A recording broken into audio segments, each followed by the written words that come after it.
Yo, welcome back to EVO. Are you guys having a good time? We got back-to-back amazing top 8s up in here. Man, this crowd is hype. Y'all make this mad fun to watch. Can I hear it one time for y'all? But now it's time for the final game of the evening. It's time for some fatalities. It's time for some brutalities. Tell me, EVO, are you ready for top 8 of Mortal Kombat 11? That's what I like to hear. That's what I like to hear. Take it away.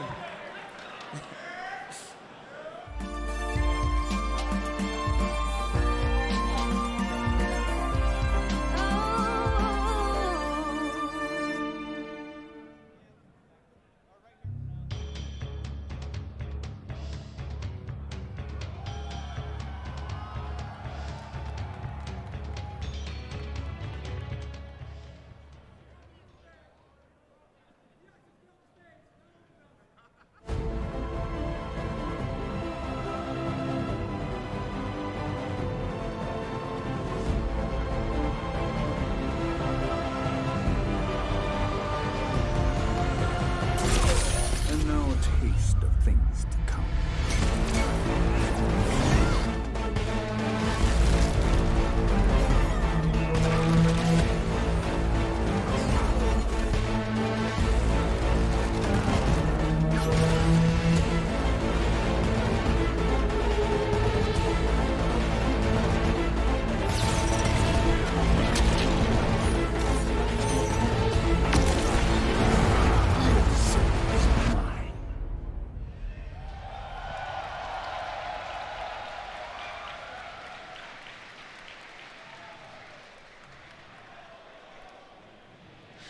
Welcome, everybody. Huge shout out to Slipknot for providing the brand new single Soul Wave Firth as one of our theme songs for the MK Pro competition here at EVO 2019. My name is Ultra David, and I welcome. am Mr. Aquaman. My bad, David. I'm going to cut you off right there. I wanted to come in with the hype. I want to come in over 9,000 right now. We have got Mortal Kombat 11 top 8 here at Evolution 2019, the World Championship Finals, baby. And this is a top 8 of top 8s of epic proportions. Exactly. There's a lot of top players in here who you've seen them before. You've seen them, in fact, on this very stage at EVO many times in the past. For some of them, not so much. Some of them are in here for the first time as well. Absolutely, and when we look at this top 8, there are almost no surprises looking at how the pro competition has unfolded throughout this entire year. You want to talk about the largest tournaments in Mortal Kombat history, adding up, and even here at Evolution, the biggest of all time. All of that accumulated down into 8 players here in this top 8 bracket. On the winner side, you guys are looking at it right now. We've got SonicFox versus Deoxys out of the gate. You got SonicFox, of course, who's been here a lot. Now, he has not, I should say, won EVO in the last 2 years. What a drought! What a scrub! Can you believe it? It's been a while for that guy, at least in Mortal Kombat.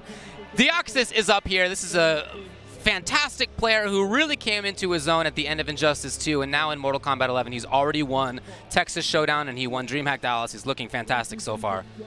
Foxy, Grampa, and Dragon. Dragon, of course, he won EVO 2 years ago. That he did, and just came off a second place showing at CEO. He has looked like one of the strongest players on the entire planet. No surprise that he is here. And Mr. Consistency of Foxy Grampa making his 4th straight top 8 on the pro competition. That is insane. And by the way, has made EVO Grand Finals in the past in Mortal Kombat. Now, somebody else who's made EVO Grand Finals in the past is Tekken Master. You go down that to the loser's side. We've seen him, 3 years ago. Remember, he was the guy who made SonicFox take off his hat. That is right. In that epic Grand Finals, Foxy had one with him as well. I mean, so many of these players are familiar with this EVO stage. A couple of great surprises, a couple of young guns in that Deoxys. We've got no stranger down there, Hayate, Tweety, Samij. And coming up to the stage, we've got the man, the myth, the legend, SonicFox. Sitting down is Deoxys, just having a great time. I got to talk to him right before this top 8 started. He said, I've already made it. It's nothing to lose time. Wow. It's time to just play Mortal Kombat. On the one hand, I think that's a really good way for this kid to view it. Of course, he's just out of high school a year ago,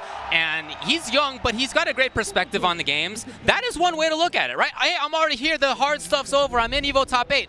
Now you can play loose. Hopefully you play well. But another way to view it is your job's not done, buddy. Your job's not done. You have to get through whatsoever. this fella right here, one of the best players of all time, just in fighting games generally, SonicFox. And after that, you got to get through Winners Finals, you got to get through Grand Finals, or if you lose here, you got an even longer pass. So your work is not over. Not over by a long shot. These two have had a meeting on the pro competition to start off the year at Combo Breaker, and SonicFox took it very convincingly, if you remember that top 8. And I expect things to be a lot different. This is a different Deoxys who has gone through so many different tournaments since then. He's seemed to have gotten nothing but better and better. He did have a little bit of a character crisis, but went back home to Geras and has stuck with him. And I gotta tell you, the play has been nothing but clean coming in this top 8 on the winner's side in dominant fashion. He played Hayate right before top 8. Dominant performance against someone who just came off of a pro competition win. Yeah, that was at Viennality. SonicFox beat Perfect Legend, Sakron, and Tekken Master, among others, of course. And then Deoxys, as you said, he beat Hayate. But he also beat Zach Rob and Theo. Zach Rob ended up making 9th place. Handy Savage as well was somebody else that Deoxys beat. And Theo, who's playing in his first pro competition event, I think, of Mortal Kombat 11, his first Mortal Kombat 11 event, he caused so many upsets. He put Scar in the losers. Oh, yeah. He was looking so strong and ran into the force that is Deoxys here. Now, every time I've seen Fox on stream so far, he's been playing Cassie. Yes, he has. And every time I've seen Deoxys play, I think the entire year so far, it's been with Geras. Now, when he first was the first premier event, I didn't know who he would use because I had seen him play so many times online with every character, it seemed. And yet it's been Geras in every pro competition stop so far, and it is here as well. All right, everybody, this is going to be EVO Grand Finals for Mortal Kombat 11. It's the first one in the game's short history. It'll be SonicFox versus Deoxys. On the EVO stage in real life and on the EVO stage in the game. Let's go! Now, Deoxys always has had a fantastic approach with Geras. I love his staggers. He's really great at flawless block up 2ing as well. Okay, the punish is there. A little bit of an overextension, actually, from Deoxys. This is actually the first time that I see SonicFox rock the digital soldier over the Yes Queen. Woo! And he had a scrap to get into this top 8, by the way. If you guys were tuning in earlier, his match with Tekken Master down to the final hit. He's got it. And So wow. what a start. Look at that life bar up there. This is looking very similar to their match at Combo Breaker earlier in the year. Can Deoxys find some ground in this match? Can he get going? Because this character, Geras, only needs the one touch to get just that. It's been phenomenal defense and solid control from SonicFox so far to start off this match. Geras is a boulder standing at the top of a hill, just waiting for the slightest nudge, and he'll just roll all the way down if you ever let him get a chance. So far, though, Fox has not let that happen. He's just been controlling things. King of comebacks, king of crushing blows. This character is never out of a fight. It doesn't matter what the health deficit is. Look at this, the pressure here from SonicFox. And, you know, Cassie does not have a strong overhead low game. That's not what it's about. It's about throw, it's about timing, it's about scrambles, staggers, all that sort of stuff. Ooh. Oh, bam! And this is how a comeback starts. One crushing blow could lead into another. You already have fatal blow territory. And here we go. Do we have some throw loops? His throws are so strong because the threat of his buttons is so good, but SonicFox ends up doing it immediately to fighter select. Great to character select. Is there going to be a change out of Deoxys? Does he want a breather? Even SonicFox is kind of asking for a breather right there. And this is top 8. Means that the entire tournament, 1,500 players had to fight through best of 3 in order to get here. Not in this top 8. We're going to best of 5, ladies and gentlemen. So you can go to a different character if you would like. You have a little bit of leeway. Like I said, I haven't seen him play anybody other than Geras. Although he did just change something in his controls. Oh. So I don't know what the deal was there. Yeah, maybe something right there. Never know, guys. Check those buttons, get them correct, especially on a stage like this. One thing goes wrong, and you could mentally get cascaded off of a cliff. Fight. Again, Deoxys approaches with a single button and then very light afterward. Continues to be pretty light. As this game has developed, you know, the way that people play offense has become so staggery. It's very interesting. Got him with the stand one. No inconfirmed though, and he's very good at doing just that. Last one, the side switch. Ooh, misspacing that sand trap. That's safe. That's not safe. And Fox comes right in with the punish there. No offensive meter right here, using the invincibility of the interactable to reset the neutral, go back to full screen here. Now, although this is the same stage every time, each time that you load it, it has a different stage's interactables, as you can see in the back right there. So, yeah, it's the same stage, but it's actually different each time. It's pretty cool. Oh, here we go. Yikes. Breaking the back with the crushing blow is Deoxys right there. Is he on the hunt? What a crouch. That's going to be Hiccup into the fatal blow. Is it enough? Let me see those skulls. SonicFox just found out about the skulls and shields mechanic the other day on Twitter. And he didn't quite get it up, but very close. And chip is a big problem right now for Deoxys. Oh yeah, you can see his meter, his defensive meter, going away down there at the bottom. He cannot take any chip at all if he gets touched in the slightest. It's a big bet. You know, SonicFox, even though there's plus frames, you know, didn't blink whatsoever. That was so smart to just stay calm, stay cool and collected. I have expected that Deoxys right there, thinking that SonicFox was going to be disrespectful in that 100%. situation. So that's just a bad call out at the end of the day. But you never know if it could work next time around. I certainly understand the decision making. Tried to get the close one, I should say, and no, you can angle that sand trap and you got the wrong one. Yo, okay. That's what I'm talking about, those flawless blocks, then you get a launcher afterward, the expensive one offensive and one defensive bar. Yeah, you want to talk about someone that stands out from the entire field of players when it comes to utilizing the flawless block mechanic. It's the young Deoxys here. Got him in the corner, we got a full hit confirm here. Oh, big damage on deck, no breakaway. Is he coming off of both though? No, he's going to hold on to the one. This late in the match, I'm guessing that because he's really known for loading that gauntlet up, right? Off of those hits into the temporal advantage. But this late in the match, probably the one-handed crushing blow out of SonicFox goes up 2-0 here. He didn't even want to see the end of it. Look at this.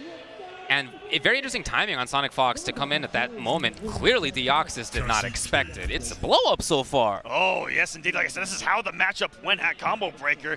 And there's been no difference in how he's approached the match. SonicFox calm and collected. Deoxys, I don't think just knows how to get through the wall that is SonicFox, whether it's offensively or defensively. Well, in this matchup, SonicFox is the old man. He's the veteran. Isn't that the crazy thing? He's the veteran here. They're almost the same age. They're a couple years different. Yeah, a couple years different, but in their lifetime, for me, that doesn't matter at all. So they're only for their lifetime, they're only a couple years apart. But SonicFox is a veteran by like 6 or 7 years. Yeah. That's crazy.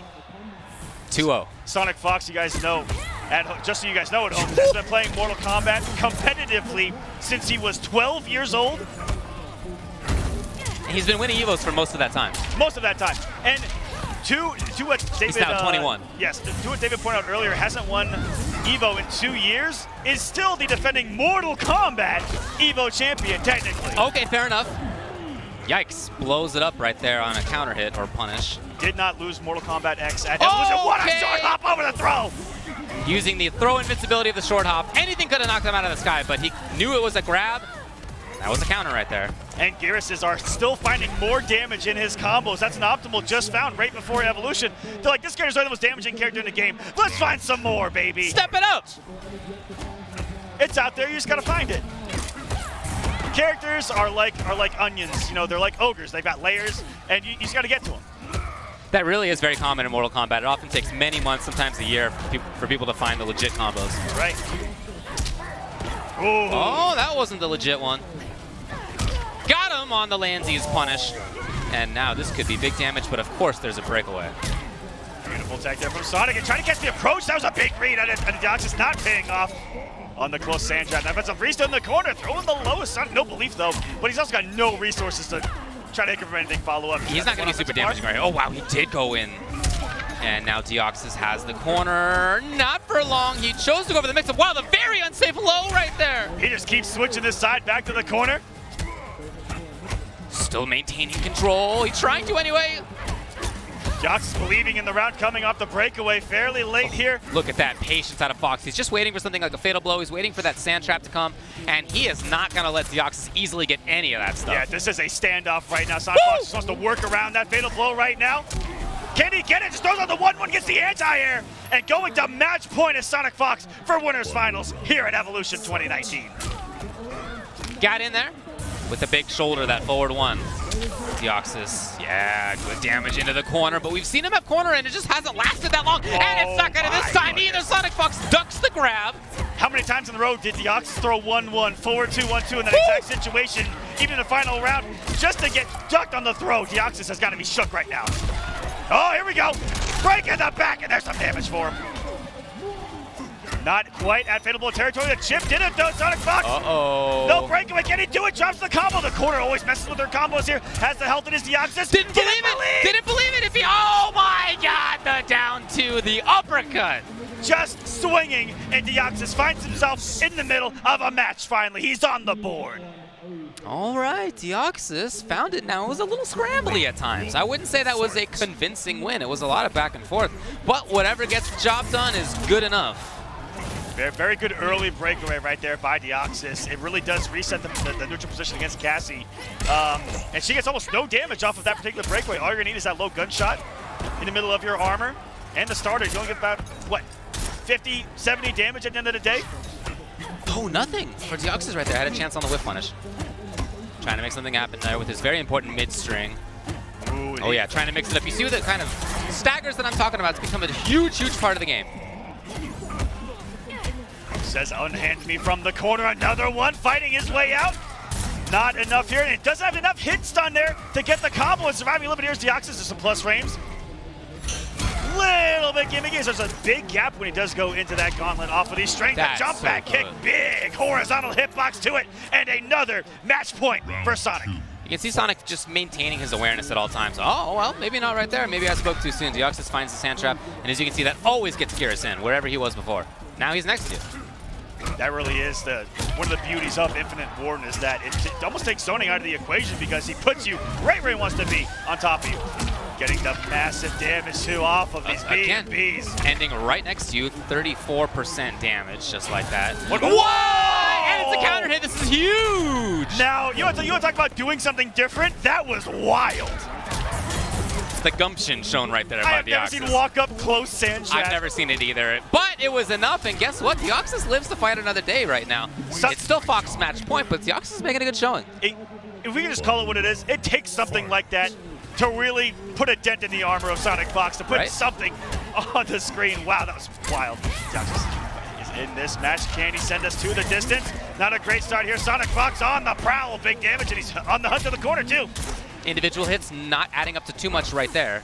Deoxys hoping to see if SonicFox press the button, and no, now Deoxys out of the corner. He's trying to continue.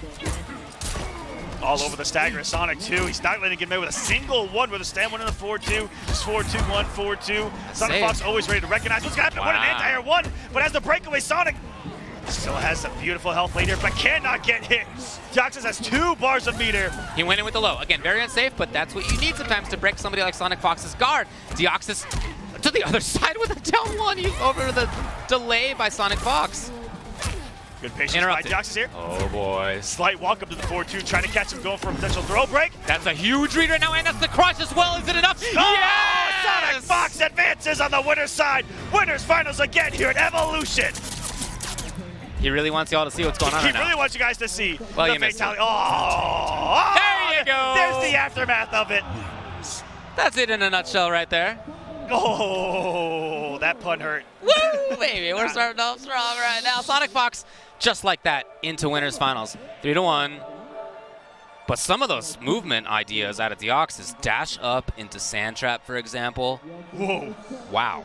That is not in my handy dandy notebook of what Gears players do. I know. Ever. I know. Not even should do, not even should not do. Right, yeah, it wasn't even in the book until he wrote it right now. Well, that's going to be SonicFox into winners finals. Look, of course, he's one of the absolute favorites coming into this thing, to nobody's surprise, right? Now, on the other side of winners bracket, 2 players who I think should also not at all be a surprise, the Foxy Grampa and Dragon. Dragon, he made it to grand finals of CEO, lost only to Fox. Foxy Grampa has made it to top 8 at each of the major stops in Mortal Kombat 11 so far. I think in the winner's side of every single one. That sounds right to me. And they have both been in EVO Grand Finals before. Now, Dragon ended up winning his. Not so for Foxy Grampa, but very close. It was a great match that he had against SonicFox back in the day. Yeah, that was the first EVO for Mortal Kombat X 2015. 4 years ago, took this stage And- in Mortal Kombat. He's got the UK flag on the back, looking to take it home. For me, although I always knew that there were scenes around the world who played Mortal Kombat, in terms of the competitive strength, that year when both he and Ketchup made it into top 8, that for me was the opening of the floodgates for the strong international competitors, not just in North America. That was where all of us Americans sat back and went, Yeah. wait a minute, Wait a minute. we might lose our game Definitely. on our home turf. Wait a darn minute. And we've got in this top 8 alone 3 international players. We got Canada represented. We've got the Middle East and Bahrain represented in Tekken Master, and we've got Foxy Grampa representing the UK. So 3 have an opportunity here to try for the first time in NetherRealm history, Mortal Kombat history, to try to stop America from winning an American-made game here at Evolution. And that's really how the scene is. There is a ton of strength in Europe. There's a ton of strength in the Middle East. Latin America has very strong players as well. And by the way, I saw some great work being done by some Japanese players earlier in the bracket too. I saw so many we saw players from Mexico. I saw players from Puerto Rico, Dominican Republic. Sure. All yeah, they over got the some great place. players out there. Russia was here, and Sakron. Yeah, Sakron made a deep run, actually. Yeah, that's true. All right, so it's going to be Shang. This is the character that Foxy has been playing. It's just button checks. This is the character he's been playing since Shang came out. This is the first tournament where Shang is tournament legal, and so many of us were wondering how many Shangs would we see in a top 8, because he seemed very strong when he first came out. And now, while I think everybody thinks he's strong, you know, we kind of get a little bit more. Some of the problems for him, he's flawless blockable in a way that is detrimental to him. If you know how to deal with the up skulls, a little bit less oppressive, I would say. That's right. I mean, the Soul Steel alone, we may not even see it all. Might not see it, yeah. There's a downside to that. You do get a damage buff. You get to change the matchup a little bit. But when you come out of Soul Steel, you can't block. Right. So that does leave you open for business. But let's get into the second match on the winner's side. Foxy Grampa versus Dragon. Yeah, Dragon looked almost unstoppable in his winner's side run at CEO. David, I gotta almost tell you. unstoppable. David, I gotta tell you.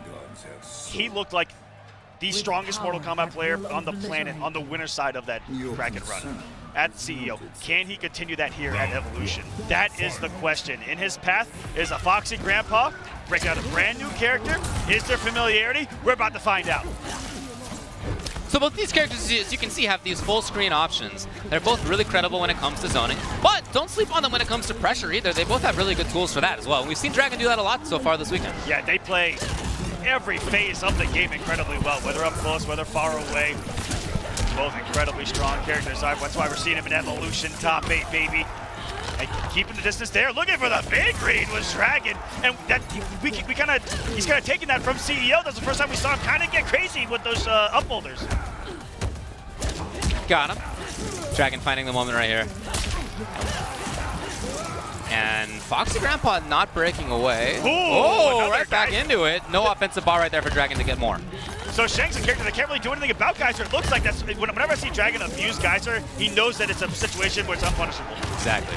Yeah, this is I would say considered a pretty tough matchup for Shang. That's my personal feeling on it so far. That's honestly Dragon's personal opinion on it as well, because he was eyeballing Shang Tsung for the longest time after his release, and he said, you know what? Cetron does really well against the character, and he still feels like Cetron does well against the rest of the cast, so he didn't really feel a need to switch coming into EVO here. Makes sense. Looking at his results from CEO. Yeah, hard to argue with that, right? Yeah, it's really hard to argue with Cetron doing that well for you, getting second place. So he gets corner control because of this, and he backs off. He's not interested in getting up close to his opponent here, and I understand that. He's been doing such good work from full screen. No significant reason to change. You can see she's pestering with that Hellfire. Oh, okay, up skulls. Oh, he didn't have bar. Couldn't keep it up. Now Dragon's got it. Will there be a break in this situation? There's not. Yeah, there's not much damage left on the table, really, in Cetron's combos. Just decided to hold on to that defensive bar, throwing the 1-1 really quick, high mid coming at you. Oh boy, they stared at each other. And Foxy's all about those kind of characters that had that quick high mid that kind of looked like a throw. That's what the auto shimmy is in Mortal Kombat. Wow. Okay, Dragon, very interesting choice. Foxy's in huge trouble. Oh no, that's bad news right there. Yeah. And there's the knowledge that you talked about. Is it there for Dragon? It looks like it 100% is. Coming in his top 8, he looks prepared. Will Foxy make the switch back to Kung Lao? I think that's the big question here in this game number 2. I wouldn't be surprised. I haven't seen him do it all weekend, but the way that game went, I'd be worried, I think, to continue with the character choice that he came into it with. That looked like a little bit of a He's struggle going back there, into it, though. full screen. He believes. He is doing it, yeah.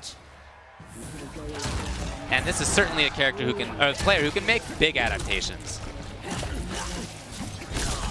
All right, corpse drop, as you can see, for Shang is a big thing. Just a throw punish. Very Foxy Grampa thing to do. Yeah, Foxy Grampa, we think deciphered why he plays characters. It's not any of you know, the throw advantages, the where the throws lead you, the auto shimmies, anything like that. It's just that the character has a throw brutality, we think. Yeah. It's funny, for somebody who likes to zone and control, play footsies and the like, he still gets some of the most throws of anybody in the whole scene. He's very throw heavy, even while playing zoners. The most seen brutality in pro competition history has been the Kung Lao throw brutality. Oh, he gets yeah, it absolutely. every single time. Great and important block right there, at risk for a crushing blow if that goes wrong. So look at this, Foxy. We were talking about how this is tough for his character, and yet he's got the life lead and he seems fine. I think I just saw something very weird happen. Did the wall from Cetron absorb the first upskull, but the second upskull still came out? That makes sense. Very interesting. It actually punished Wall for being an absorbent of that special move. Chip, it's not enough, and no punish, this should be enough, yeah. He was gonna meter burn that for the extra damage. That corpse drop really does a lot of damage. And it's going to keep her at bay with all of those aerial teleports, the Hell's Wraths up there in the sky. Smart jump over right there. You see Foxy Grampa not overcommitting to things at the full screen area. Ooh, now Dragon is ready. Just as I talked up Foxy not overcommitting. Out of it. That's what I'm talking about. Who throws more than this guy? And what he likes about Shang, off of the throw, unlike Kung Lao, so Kung Lao's throw puts you right next to him, right? And he can push that same guessing situation. With Shang, he likes that. It puts you full screen and likes to implement the zoning game. Totally, yeah. And he's definitely taking control of that. Wow, teleport directly into Geyser right there. An unusual move, but it worked out for Dragon. That's Dragon feeling the pressure right there. That's the Cetrion like panic right there. Is the bar teleport into the Geyser. Gotta love it. But it kind of punishes people's reaction to the teleport. Anything that Dragon takes right now is death. But Foxy knows that. Anything on Wake up! what a surprise! Oh, wait, we've seen crazier things at 1%. We have. All these throws Oh my God! Wow. Wake up! Block into up skulls just like that. All right, Foxy, let's go. It's 1-1. Gotta respect the belief there not to make the switch after that first game. The belief there for Foxy paying off. 1-1. No blowouts here on the winner's side. And I don't think we expect any less. No. Yeah, these are amazing players. Scene is so strong nowadays. Round 1, fight. So Foxy did great in that one, and he really did it by controlling the stage, which is what, yeah, okay, so when up skulls happen, the second skull always comes out at the same time. And that means that you should be able to flawless block it. You can do it, and so you should do it. And of course, many characters, when they do flawless block, they'll get punishes. We just saw her do it. Yeah, very, very good implementation of anti-Shang Tsung tech. The knowledge needed. Knowledge is power in fighting games, ladies and gentlemen. Woo, boy. It's partying out here, Dragon. The restand and the throw. Good tech from Foxy. I was talking about how these characters can both also pressure, not just zone. And it may be that Dragon felt the zoning wasn't good enough in the last game, so he's going in for more pressure here. Yeah, he spent most of that match working his way in and dealing with the zoning of Shang Tsung.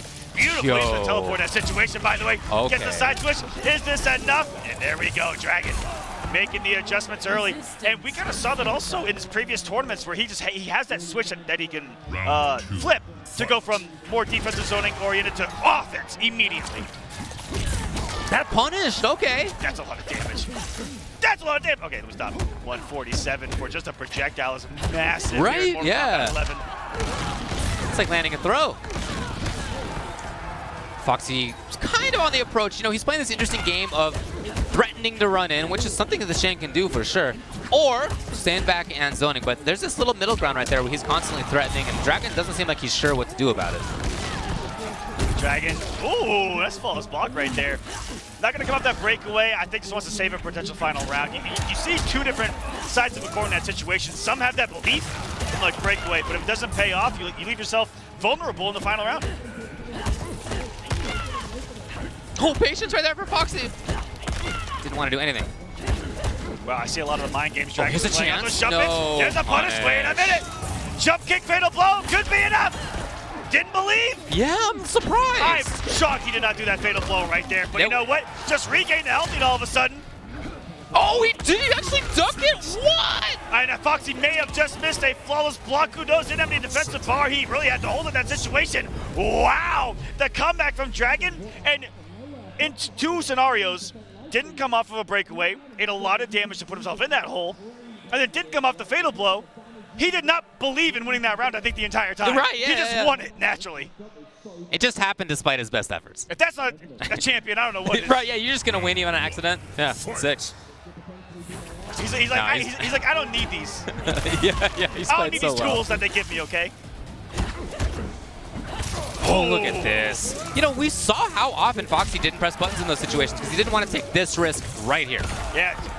What's so cool about Setron is she's got oh! Missing the guys there. She's got such great dashes, backward and forward, and has great staggers off of stand one, off just forward two, because you're always respecting something, and she's got this great kind of in and out presence that you see there.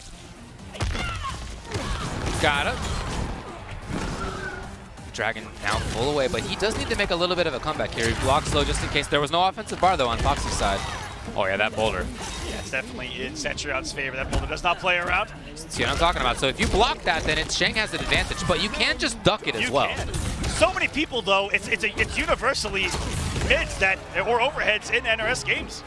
So just his is so unique, and the throw's going to take it for Foxy up around here, trying to send us to a game 5. Are you kidding me? Yeah, so that approach for Shang Tsung is a high, that's plus, or you can just do an overhead, which means that that would blow up somebody trying to just duck. And it's right? it is so cool that they have similar animations. They look similar too, It really yeah. is a mix-up coming in from downtown as Shang. All right, there we go. There's the forward 4 once again and getting ducked. Oh, sorry, not ducked by Dragon. We have seen him do it one time before. He's broken away in that same situation multiple times, and Foxy's really utilizing that forward 4 to close the gap. And we didn't see that a whole lot in the first couple games. That's been a mid-set adjustment by him. That's right. It's paying off. Dragon trying to find these moments here. Again, even Chip right now is nice for Foxy Grampa. Doesn't have idea. Oh, okay, here she is. That's one of the strengths for this character, that mobility. And it's part of why it's hard to just zone her out. Oh, I think he wanted to get the whip punish right there. Whoa! Are you kidding? And it traded! Oh no, he dropped the geyser! What do I just go to fatal blow? Probably too slow to start, but he's gonna get it there! Match point, Dragon! A couple of times we've seen him take rounds that seems like he probably shouldn't have taken. So shout outs to Dragon for being able to find the victory regardless. And as you said, it is match point for him to face SonicFox in winners finals. What composure We so saw far. that. It would be a run back. We'll talk about it later though if it happens. Oh, indeedy. Block on the body drop. Look at that. As I said, nobody gets more grabs, especially in a zoning situation, than this guy right here. Ooh, out of the port. Stopping that teleport read. That's really paid off for Dragon. He's got a lot of clutch punishes with that teleport. Didn't expect the pillar. And now it's in Foxy. Okay, the duck. It's the punish. Yes, crushing blow. There's the breakaway Dragon. Knocking on winner's finals door right now. Foxy needs something big. He confirms it. Of course, breakaway comes right back into its Dragon. It's not enough. It's not enough. Fatal blows on deck for Foxy Grampa. If he finds the right moment, the duck into the down 2. That's what we were talking about. That's what we were talking about. That's a high. You can duck it. You take a risk in doing so. But Dragon knew it was coming. Oh, sending the claws. You cannot escape. Long death. Wrong game, but awesome line. SonicFox is already in winners finals. And now that sets up so is Dragon versus SonicFox in winners finals. Are you kidding me? As someone who's been in the scene for a long time, how do I say that? How do I say this correctly? It's what I expected, and it's what I wanted. Okay.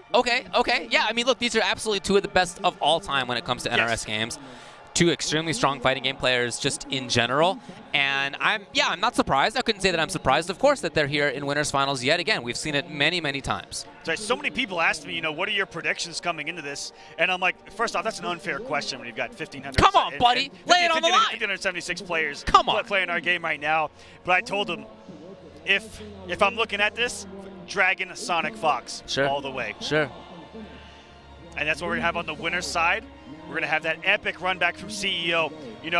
Dragon putting him in the loser's bracket. SonicFox making that monumental grand final comeback as we're going to move down to the bottom half of the bracket. These matches, insane. Look at this man on stage. This is going to be a run back from Vianality Grand Finals, David. Yeah.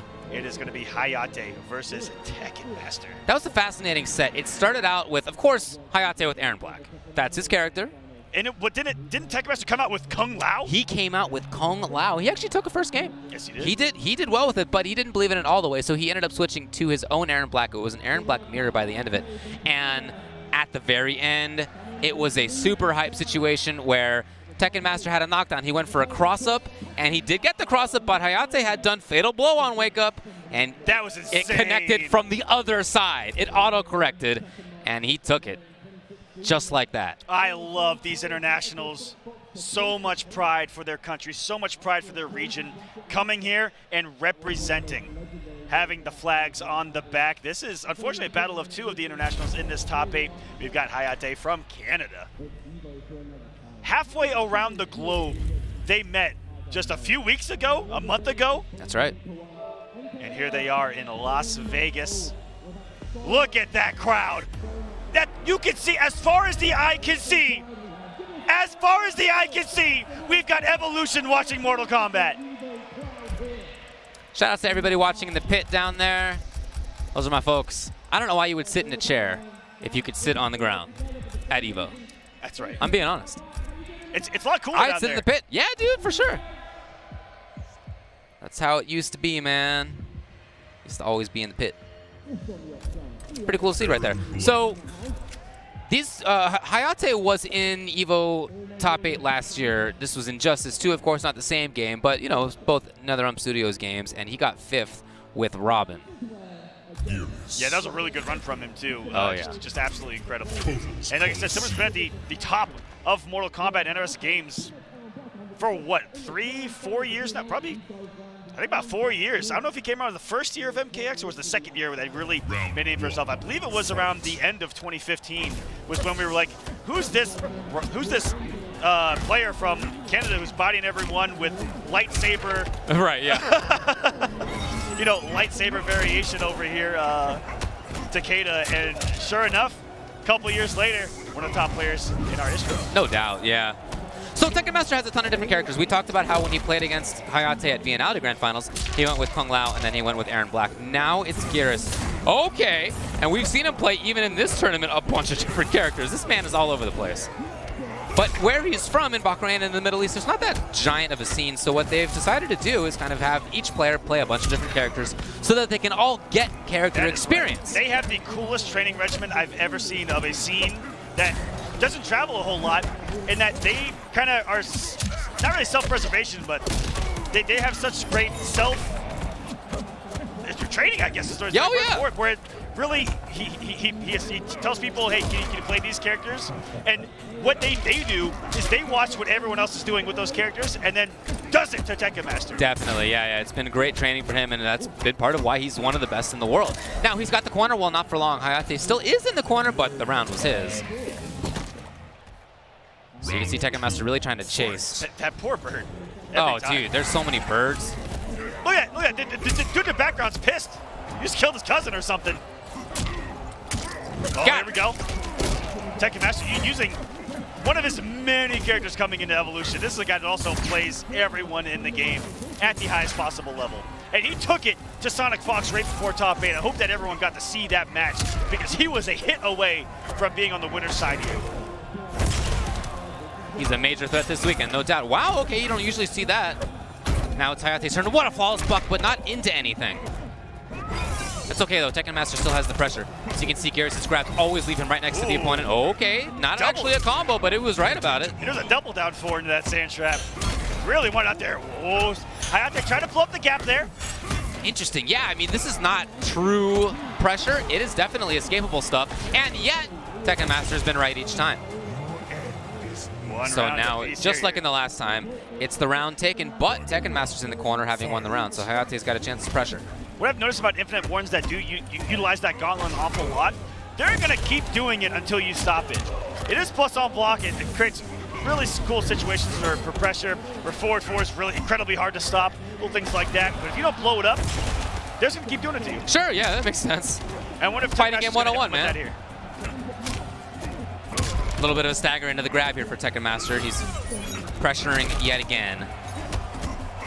Hayate, there it is! Yes! For those of you at home, one of the most unique flawless blockable situations to exist in the game. You can only flawless block 1-1 after a jump in. Yeah. And you know Whoa, he knows that. whoa, Whoa! whoa. Okay. This guy's playing Gears out here. By the way, Tekken Masters took some damage while he was standing in that goop. But, oh, it's not enough that he wasn't tech. But those down ones, we're gonna stop those approaches, David, okay? He was not getting button pressed on in that bottle. Hayate still remaining safe.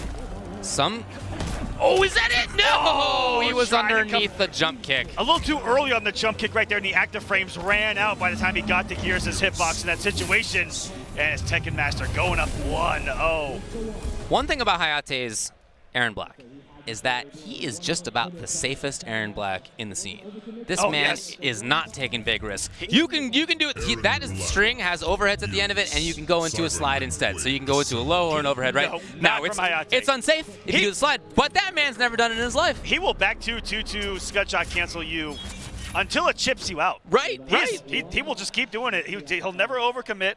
It's very rare to see him do it. Maybe if he feels some pressure here, we'll see something crazy come out of him. And no, he loves staying solid. He is a safe player in this. And when they had that mirror match at Vianality, you could instantly see that there was a difference in styles. Tekken Master was doing the slides, and he was doing the wild stuff. He was in and out, he was dipping doodling. And just has a very different style. But as you can see in MK11, both of those work. And this is a different Hayate from previous iterations of games, Injustice 2, MKX, where he was almost the definition of wild. He would do dash up, DP, crazy things back in the day, but no, he's just plays nothing but solid here in Mortal Kombat 11. And with one of the most solid characters, I have to say. All right, guys, are we trying to pick the EVO stage and you're screwing it up? Is that what's going on here? Oh, come on, guys. Come on, guys. I hope. I think that is. You know what? I I can hear the twins out there on the in-house mic blowing up the players. Like, come on, guys. Come on, guys. Come on. Yeah, of course. Shout out to Ketchup and Mustard. If y'all aren't here, you don't get to hear them. They are in the crowd working it up, and I imagine they're doing fine. Shout out to the staff there helping out as well as. Here it is. It's over here. The entire pro competition. It's crowd in the corner. Getting into it, baby. That stage hasn't gone anywhere. Sure hasn't. It's in the bottom left. How awesome is it from NetherRealm Studios to implement pro competition stops into the game itself? Dude, amazing, yeah. We saw that for Combo Breaker, for no CEO, words. for Vianality, and now, of course, for EVO. Super cool. And this one for Evolution is absolutely gorgeous with these blues, with the banners. The lighting is so cool. Absolutely out. It even says 2019, right? It's awesome. Shout out to NetherRealm Studios. Definitely. Got him! And it is, to be fair, very difficult to anti-air Gears. He can do that splash or he can do a jump kick. You have to anti-air them differently. And they're both legit. What the meta's developing into against Gears, if you don't have a great answer for that, is Gears alone has changed the meta of MK11. I think it's changing the MK11 meta to flawless block jump-ins. It's great, yeah. Certainly a useful tool. That's a big It's gonna be a punish for sure. And he goes directly into Fatal Blow. He did not need to come off of that. There was no breakaway. I agree. He would have just killed him. I agree. But you know what? Sometimes you just gotta offload that mental process, right? Just, all right, instantly out, next round. And if he didn't get all those skulls, that may not have killed. Round 2, fight. Well, anyway, it's the round for Tekken Master. Hayate's now got a chase. Gears, not really a zoner, and yet he can still really control the mid-range. All right, here comes Hayate. Didn't have offensive bar right there. Of course, if you do, you can put down the puddle at the end of the slide. Now he's got a chance to pressure again. Can you not slide punish that? Aaron Black, I don't believe, has a punish for that distance of a sand trap. That is a big weakness of Aaron Black. He's not a great punisher from outside of like 2-1, 2-1-2 range, you know? Ooh, we've seen it again. 4-3 is a good option, but on the slower side of normals. And Hayate gonna get the round. Here we go. Yeah, that looked a lot stronger for him right there. Final round, fight. And it's the chase. continues to be the chase right here, where Hayate needs to get in on Geras. Okay, yep. Ooh, I'm shocked that hit the big body of Geras. Will he do it again? Oh, he did! He actually waited for it. If you get 2 drop kicks in a row, you can see the crushing blow comes. And he waited for Geras to overcommit on the up 2. That wake-up attack. Now here's Tekken Master. There it is. Important to see from Hayate. I wonder if Tekken Master will keep doing it. I kind of expect he will, to be honest. I really like that from Tekken Master. He didn't jump in, just stand 1. Took away the false blockable-ness of that string. Sure. And just staggered into more pressure. Right, there you go again. Making the adjustments mid-set here on the fly. Okay, low profiles underneath. Will there be, an error. So Tekken Master actually was right to not instantly do breakaway. Very smart stuff. That would have been a down 1, 4-3-2. Oh boy, watch that Hayate fatal blow. Watch that. I'm so scared. He's not gonna take that risk. You know he's not going low, buddy. Watch, he does it. Oh, okay, interrupts it again, and he got the grab. Hayate got him. That was such an adjustment mid-set in 1 moment that Tekken Master was like, he hasn't pulled this up 1 time. Surely, for a match here, he's not going to do it. And that was so clutch from Hayate to blow it up when it mattered most, and he hadn't done it in 2 matches, or 2 rounds. Yeah, now that I think we've only seen it twice so far, but it's been both at the end of that round, and because of that, I hope Tekken Master will start switching things up in his pressure here. We'll see though. Ooh. Not coming off the crushing blow early. Yep, got him on the grab. Escape fail doesn't really matter versus Geras, but it's okay. And a punish! The knee! It's okay, he'll get up. He'll get up, yeah, he's fine. Look at it spinning the right way, you can see it right there. Who's he, Wolverine? What? Yeah, that's right, yeah. I mean, he has lived for a long time if you look at the That's actually true, yeah. He's got to be drinking something down there in Texas. Ooh! Got him again. Hammer time out of Tekken Master. Oh, and once boy. again. Maybe chill on it now. Oh, well, look, regardless, he takes the round. So you might want to quibble about that part of his game, but other than that, I love how he's controlled with Sand Trap. He's pressured really well. He has changed up how he's pressuring as well. Staggers have been great. Almost everything that Hayate's blown up, he's made an adjustment for already. Sure. Which is crazy. You know, the false blocks on the jump-ins, he's staggering differently. Just in that exact situation, he's been changing things up with just stay. Whoa! Yo, okay. Profile! Geras is up too, are you kidding me? Okay.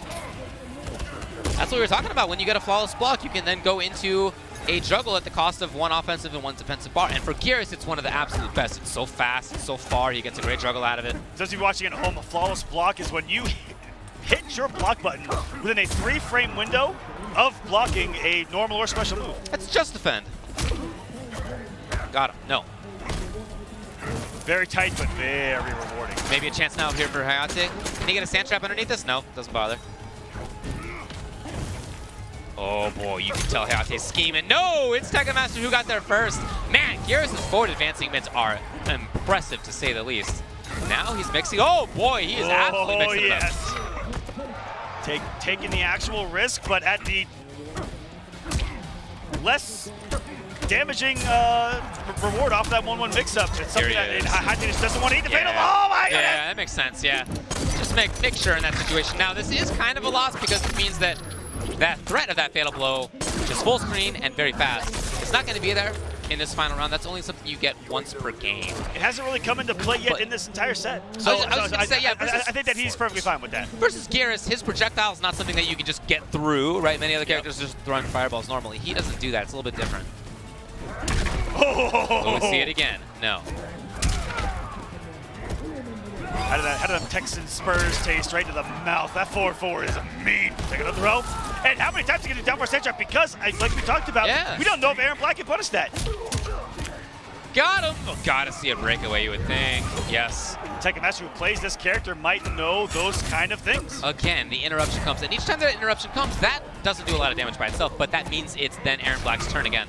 And so smart. Believe it or not. That's going to do it. Breakaway. No breakaway. Tekken Master 2-1 now to try to advance here in Evolution top 8. But one thing he did right there that separates a lot of Geras players is that he only hit with the 4-2 on an anti-air and did not commit past the 1. Geras is so punishable if you whiff forward 2-1-2.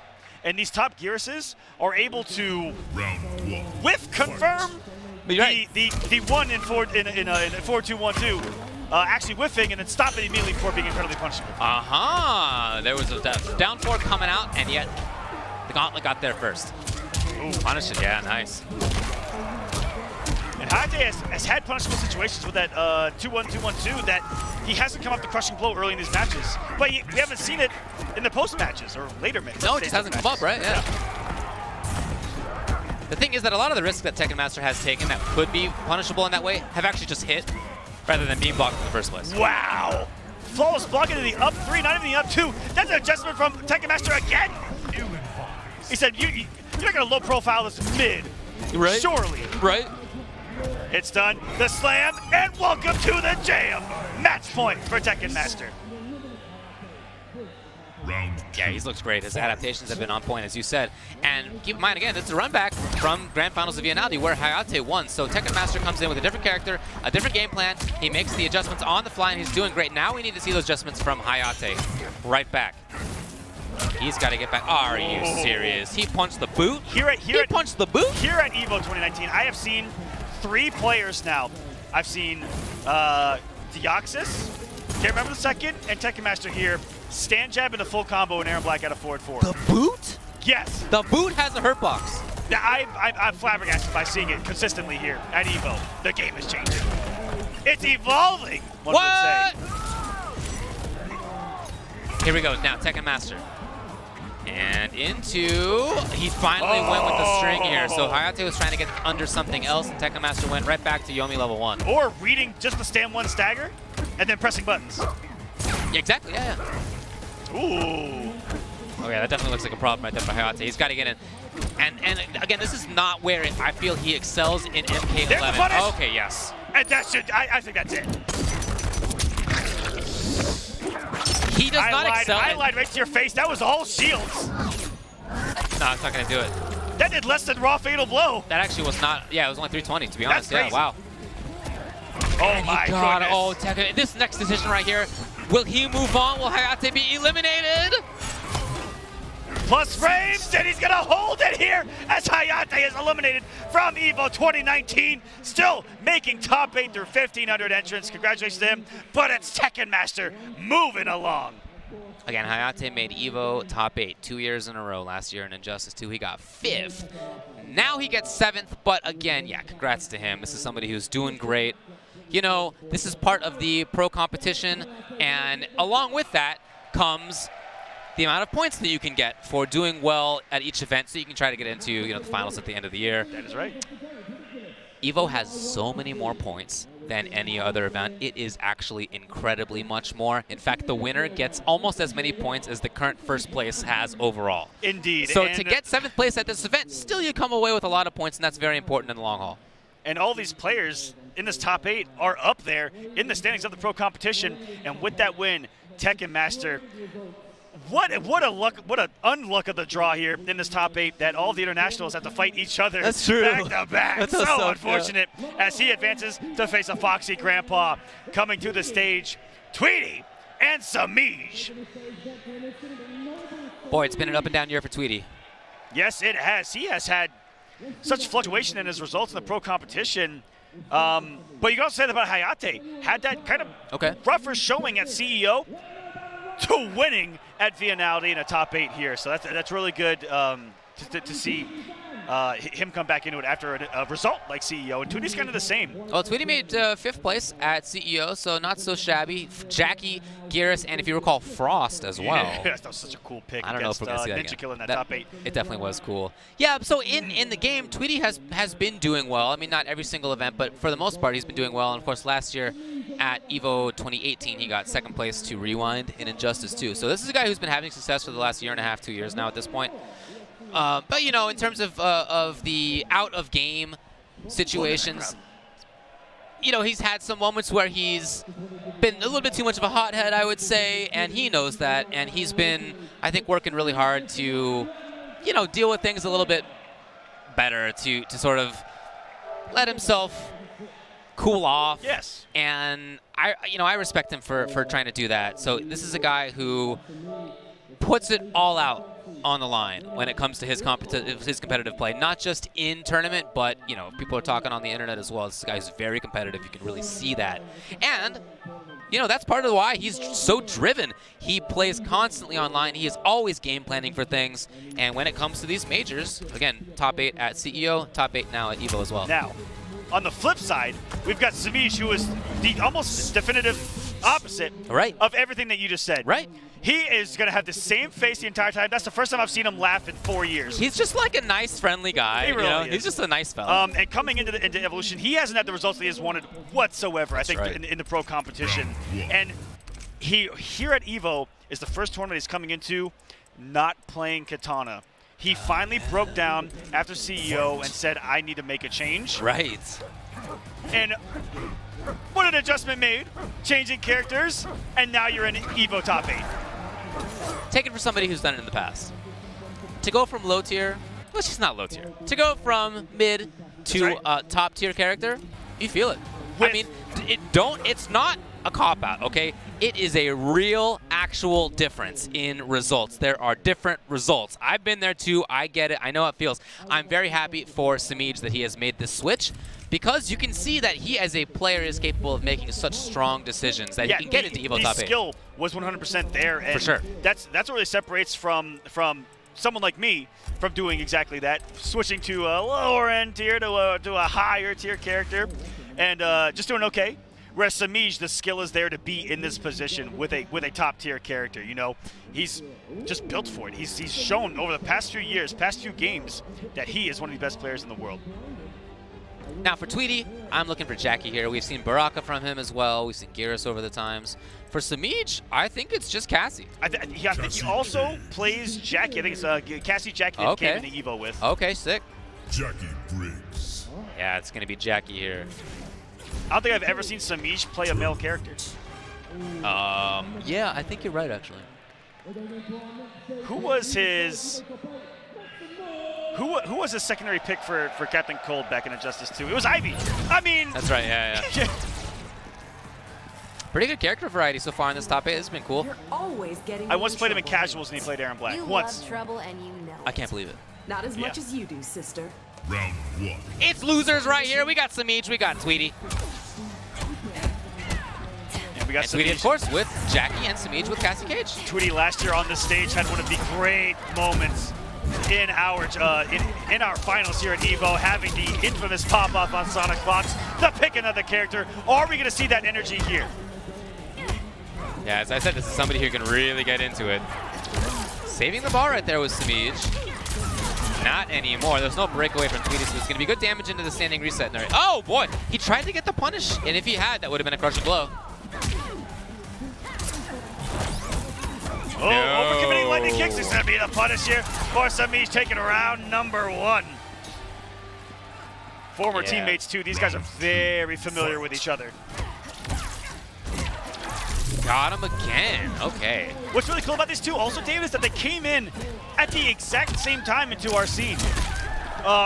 Both later on in MKX, in online tournaments at the same exact time, and did well, started doing well at the same time. These two kind of are mirrors of each other in the scene. Yeah, that makes sense, yeah. Just opposite in personality. Right. Hey, man. That's cool. Takes all types. Got him, and reversal punish. Yeah, that logo, well, the crouching gunshot is not actually safe. It's pretty negative. It's just usually used at a range where most characters can't punish. But at that range, and versus Jackie with that Jax punch, oh yeah, she's got it. Final round. Final round to start off this last match of the first round. Losers side bracket of this top 8. Going to the corner. No, the breakaway from Samij. Knew how much damage was on deck, and I love it. I love that they can safely come off that bar to get the side switch. Totally, yeah, that's so useful. Oh, wow. And waltzing forward right there is Tweety just swaying on in. I think that's something that's not talked about. That's a part of what makes her have such one of the best toolkits in this entire game. It says she can safely switch sides off block. Oh, yeah, no doubt. That's crazy. It's super useful. And very unique to her. Samij with a slow approach right here. Yeah, he's got the confirmation. This is an unbreakable thing. You can only break away if there's a juggle involved. Like that. That is a rare pickup off jump kick, too.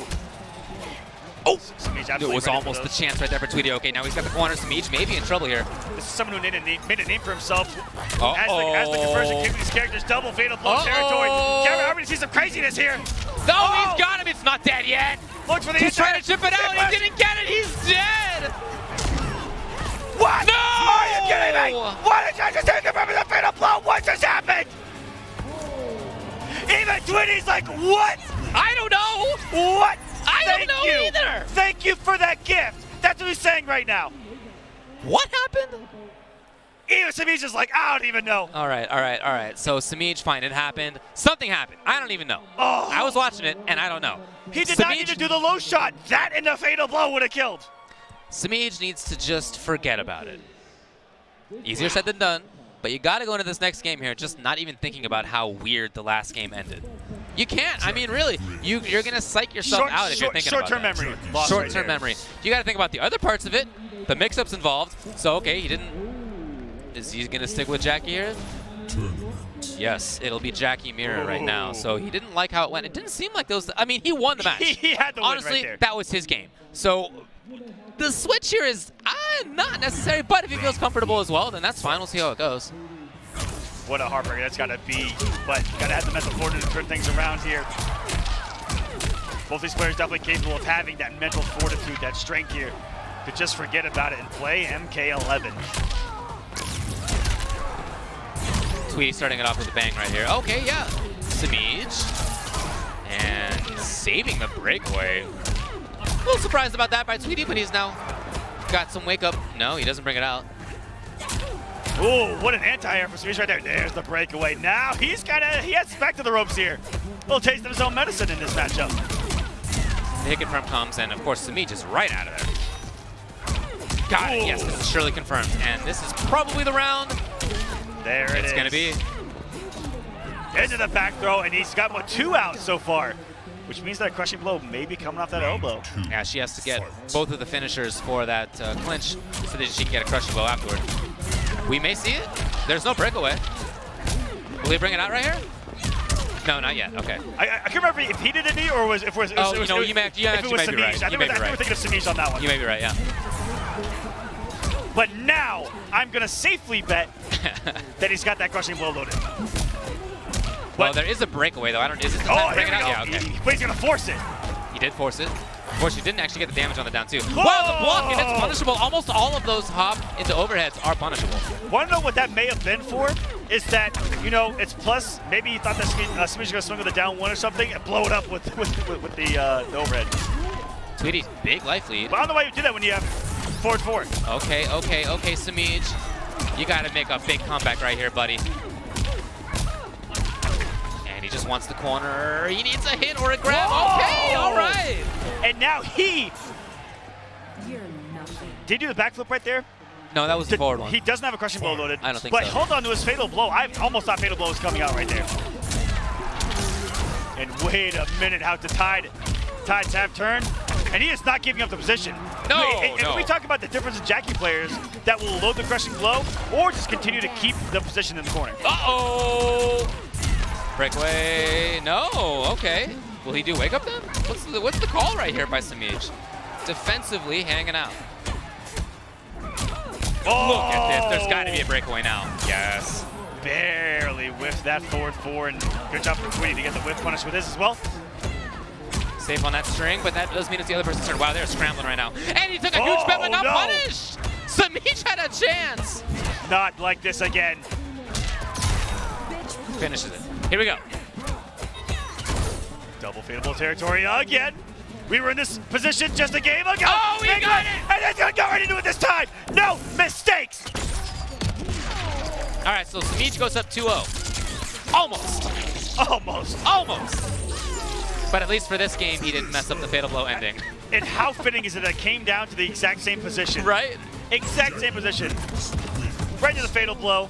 And now he's back in this match. Yeah, as Tweety just showed right there, he was very, very close to having And that Jack's punch be safe. I Very almost close. guarantee we're seeing Baraka right now.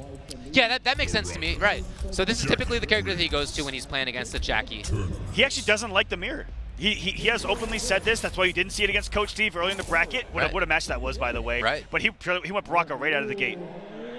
I think it makes sense. I like Baraka in this matchup as well. I don't know that I would say Baraka wins per se, but I do think that he handles it quite well. And he can harass, he can control. You know, Jackie does not have a projectile in this variation, so she's just kind of caught out there. That great normal right there, yeah, we just saw, super important. So good against her in particular because all she's going to be doing is advancing. Right. Oh, and that's going to be a big deal in this matchup, is her trying to advance in on all of Baraka's normals that are lengthy and active. Huge. And lead to massive damage. This actually may kill right here. Oh, he's depending dead. on what he does. He's dead. He's going to come out? No, Oh, he didn't. That's smart. He could have done the gutted crushing blow to kill, but you know what? He just feels comfortable that he'll get the kill, and he does indeed. So he saved the crushing blow, and he got the round anyway.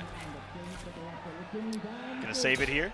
Now one hit. Oh, scary territory here. Nice. Now that chop is always unsafe, but the thing is that he can vary when he ends it, and that means that as the opponent has Samij, you don't know when you're supposed to punish. Cool anti-air. Would have been a cool combo if there hadn't been a breakaway right there. Ooh. Wild swing back. He gets the crushing blow too. Max damage off the breakaway. And now next hit, I think is going to do it. Next hit is actually for the game. Yeah, 100%. Oh, came up the offensive part though on the spark. Oh, you're right. This means that gutted will not launch anymore. This boss to me is a little bit of time. So Tweety really zoning and controlling. Back in previous games, that's more what he was known for doing. He feels comfortable there, definitely. Smeech has the corner. Oh, tried to press a button. Oh, next hit out of Samij.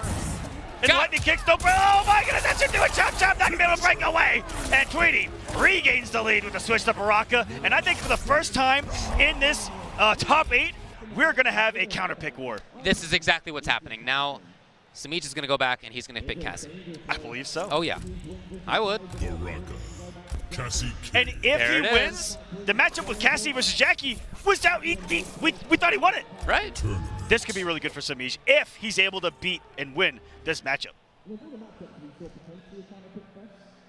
Yeah, it's a little tough, I would say, for Baraka. It's not a blow-up, but it's a little tough. She just controls the screen so well. She has a great gunshot that ducks underneath Baraka's projectile. She has that huge string right there. Oh, yeah, just I mean, she just really controls it well. But, of course, if Baraka ever gets in, he does so much damage. He can make up for all that in a heartbeat. Yeah, he most certainly can. Safe right there. And that's Baraka. He's not going to be doing anything that's unsafe. That's scary to jump over Baraka down to. Huge hitbox behind. Ooh, very nice. Into the corner. One of the best, I would say, at anti-crossing, or cross-upping. Oh, it's great. It's great. Now here's Samij, got the big life lead. Only stand one, but it was good enough. Tweety probably trying to jump out of a grab, I would think. That's not what came. Oh, could have amplified that to guarantee the chip. That's okay, still gets the round. And this is really the game plan that we thought was going to unfold here. Going back to Cassie, favorable matchup. Yeah, trying to send us to a game 5. She gets pressure going. For sure, you keep it going. Restands. That stuff all works out great. Here's a confirm. You got to expect the breakaway. There's just too much damage that Baraka can pump out. Yeah. Oh, yeah. Key to escape away from those grabs. If you can set up... I don't care who you are. I don't care who you're playing. Yeah. In this situation where you've just broken away from Baraka, is one of the scariest in Mortal Kombat 11.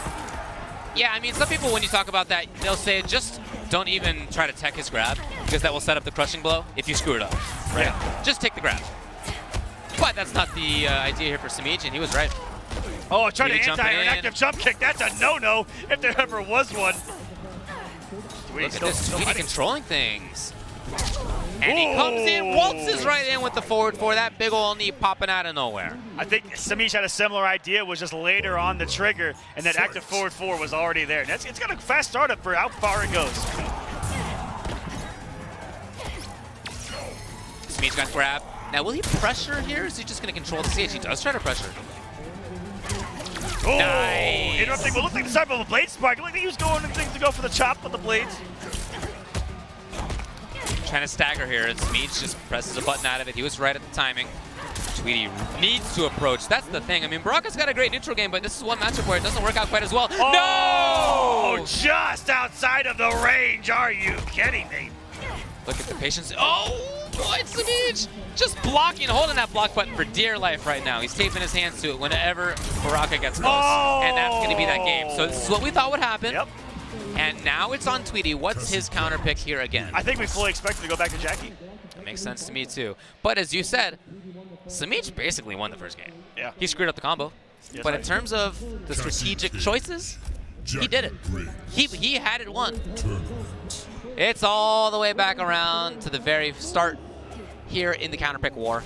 Oh, And here we go, the dab. You love to see it in the middle of a set that's going to a final game. They know the moment that they're in, putting on a phenomenal show for us here in Mortal Kombat 11. The crowd is making some noise for our first Game 5 of this top 8.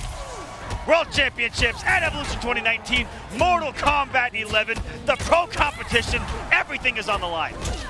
And again, it's loser side, so one of these folks is out of here. The winner will play against Deoxys in the next round.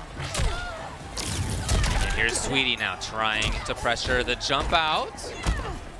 Safety. Oh, punish. That's actually sick that she can punish. So quick start for Tweety right here, just slowly inching Samish to the corner, but the neutral jump, how many neutral jump reads have we seen from Samish pay off here? Reversal of the position and everything, and getting us near on health. Okay, Ducks. Breakaway, yeah, he wants to try to preserve this life bar right here. He'd love to take the round. The grab comes. It's not quite enough, but there's no defensive bar. That's just gonna kill right there. You can avoid death if you have defensive bars, but if you don't, or if you run through them after chip avoided, then you're just gonna die through chip anyway. Match point now for Tweety here. You talked about it. This is loser side. Someone is going home. And what a pickup. Big damage by Tweety. This switch looking really good right now. And this is similar to how that first match kind of went. Going down. It's a mauling right now. Underneath. And down to Samic has got to start it off here. Jump kick. And again, Tweety's ready with the buttons. It feels like he's guessing right almost every time in pressure and in defense. Yeah. Tweety, I think, is throwing out those down threes, looking for the advancement of the Cassie Cage, too, on some of these normals. Just trying to put something out there active to stop it. Generate some pressure himself off some hit stun. Nice throw right there. It is a forward one. Boop. Right to the head. Is that the noise that bullets make? They go boop? Yep. Boop. I mean, she has a laser one. Okay. Oh, No, he got, no, he killed. Oh, I'm worried. And once again, why did he not go into the fatal blow, David? Ew, what a mess. History repeats itself in this match, and Tweety moves on. They say that history doesn't repeat, it just rhymes. But boy, that sure sounded similar right there. Same position. Tweety was punishable. He had the fatal blow loaded. And what a win for Tweety in an epic counter pick war that we have not seen in this top 8. I don't think we may not see again. Well, I mean, the way that we have been playing Mortal Kombat is a little bit different because in previous games, it has been 3 out of 5 for the last couple of NRS games. And so we've all become adjusted to that mindset of how you approach a 3 out of 5. You just have more time to kind of play around with. Well, as we mentioned before, the tournament was 2 out of 3 until top 8, and that means that we've all gotten used to this game of you just kind of go in with like what you think is going to work. And you don't have enough time to try something, see if it works, and if it doesn't work, you get. We were definitely just spoiled don't have that in time. the last couple of years. We saw so much Injustice 2. The counter pick wars were It was a thing. the thing. It was Huge part of it. It was really the normal, especially in these top 8s. We just saw it so much between these top players going back and forth. But yeah, a lot different here. It's rarer now, but that definitely was a treat. So Tweety moves on into the next match versus Deoxys. Our next matches that we have lined up for you. Now, winners finals we saw would be set up EchoFox, SonicFox versus BC Dragon. Loser's side will be PXP of Foxy Grampa and Tekken Master, and then UIU Deoxys versus Tweety. Oh my goodness, so many matches to come that are just epic. When you watch MK11, a lot of you are watching it for the very first time. You guys are getting the best of the best on the entire planet, and we are going to be back with some more Mortal Kombat action after this. In our top 8, and now we're moving on in winners finals. Just to remind you, it's been a little while. So just to remind you, EchoFox, SonicFox versus BC Dragon, and then in loser's side, you have a Foxy Grandpa versus the Tekken Master. There you go. And you have UIU Deoxys versus PG Tweety to round it out in losers. We're going to continue through losers. Should be Foxy Grandpa and Tekken Master coming up to play right here. Just monumental matchups between the best that Mortal Kombat has to offer when it comes to players, when it comes to a global scene here And looking at the rankings, almost everyone here has pretty much solidified themselves in a great position to secure their ticket in the finals. Right, Again, David? yeah, so this is part of the pro competition, which means that people are trying to get into the finals, which will be, well, much later. But there are only 5 more events after this that are big offline events. And yet EVO is, of course, on its own. To win EVO means that you get 600 points. And for context, this guy coming up to the stage right now, Foxy Grampa, has made top 8 each time so far. And he has a total of 600 points. So 600 points is a ton of points to come away with that EVO. I don't care where you were. If you had 0 points walking into EVO this weekend and you come away with 600, you're going to get into those finals at the end. So there is a lot on the line in addition to all the things that naturally are. There's a lot of money on the line and prestige on the line, but also points to get into the pro competition finals. Absolutely, so much, guys. Not just prize pool, not just prestige. It's those points. The finale of the pro competition is going to be absolutely amazing. And you're talking about only a few events left. We're almost at about the halfway point of the pro competition, and for that many points to be accumulated, and for this to be worth that many, that's detrimental. That is tremendous. And by the way, just to do some quick maths here, there's $15,000 worth of pot bonus. And there were 1,500 players, and it's about $10 to enter. So that's 15,000 plus 15,000. You got 30K on the line, buddy. That's a lot. You got $30,000 on the line. Woo! Here at EVO 2019. These guys fighting for a paycheck, fighting for an opportunity at an even bigger one at the end of the year. Yes. And everyone here in this top 8 has gotten an EVO medal, but who is going to take away the trophy and be able to proclaim themselves EVO champion of Mortal Kombat 11 here in 2019? The only person in this top 8 remaining who has not previously been here is Deoxys. We'll see him just a little bit, but everybody else, including these two right here, but guess what? Look at that. Foxy Grampa and Tekken Master, as we take a look at the crowd right here, they're loving it out there. They're listening to the dulcet tones of the Condiment Brothers. And that's what I'm talking. That's the pit. That's what I'm talking about right there. That's what I want to see. Everybody sitting out there in the front. That's what I would be. So Foxy Grampa and Tekken Master, they both have made EVO Grand Finals in the past. You want to know something crazy? Is that the last 2 Mortal Kombat EVOs, one of these 2 gentlemen was in Grand Finals. And one of them was about to be eliminated before that spot. That's right. As they have to face each other here in the losers' quarters. Now, for Foxy Grampa, the selection is really between Kung Lao and probably just Shang Tsung, to be honest. And for Tekken Master, we've been talking about this, how many different characters this guy has on tech. I don't know, half a dozen? Honestly, potentially could be any of those. I don't know what we're going to see. What do we got? Cassie. Oh, we haven't seen the Cassie from Foxy Grampa in quite a while. And it's Geras. When the game first came out, he was playing a lot of Cassie. Kill you again? This is my billionth life cycle. Wow. Ugh, That's a lot. exhausting. That sounds exhausting. Billion. I highly agree. That sounds terrible to me. I want an end at some point, but not this guy unless he's fallen down forever. We won't talk about that. Y'all should buy the game and play it. There's a cool story mode. When the game first came out, Foxy Grampa was playing Cassie. He didn't yet believe in Kung Lao. He hadn't yet, well, obviously Shang Tsung hadn't come out. So this is the character that he played a lot of, and she's obviously very good. Oh, incredibly strong. One of the first people to really see her for what she was and that the strengths that she had. Was Foxy. Oh! The popping noise. The popping noise. It always feels like it happens deep in my ears. There's one answer to Geras' jump-ins. One of the most low-profile things in this game is that Cassie nut kick. Oh. There's another one for the restand. Swinging out this Tekken Master. This Geras gameplay has been sensational, but this is not a character that I don't think he's going to get away with the down force strand trap that we saw earlier against Ayate. And back throw going to do it into the drone. What a back throw animation, too. Interesting that Tekken Master would go with Geras here specifically because I feel like this is on... look, does he lose to anybody really? Maybe a couple characters, but he doesn't get dunked. This is probably one of those. Losing matchups, it's not like it's like, man, you should really come off Geras. Totally, but for Tekken Master's game plan, it seems surprising to me that he would go with the character that probably is on the losing end of this because he has so many on deck. I don't know. We'll see how it goes, though. He's got some damage right here. He's got some pressure right here. This is what he wants. I'm not too sure if we got to see if it was a blind pick potentially, too. It might have been, throw something different on Tekken Master in game number 1 and give himself the lead in a potential counter pick war. That's right. Which is what we definitely can't see out of a player like Tekken Master. Big damage on the temporal advantage, no breakaway. Oh, really? He did go for that out of the corner? Oh, of course, but you end up now. Shout out to Infinite Warden, yeah. Oh! Got the down 4 and out of the start above the fatal blow. Wow. Tekken Master's use of down 4 with Gears has been really separating himself from other Gears that we see here, even in his top 8 with Gyaktus. Yeah, that's right. He's placed it really well, both in positioning and in timing, too. So you see Foxy Grampa trying to pester a little bit with the crouching shot. It just doesn't lead to a lot. Oh, too far.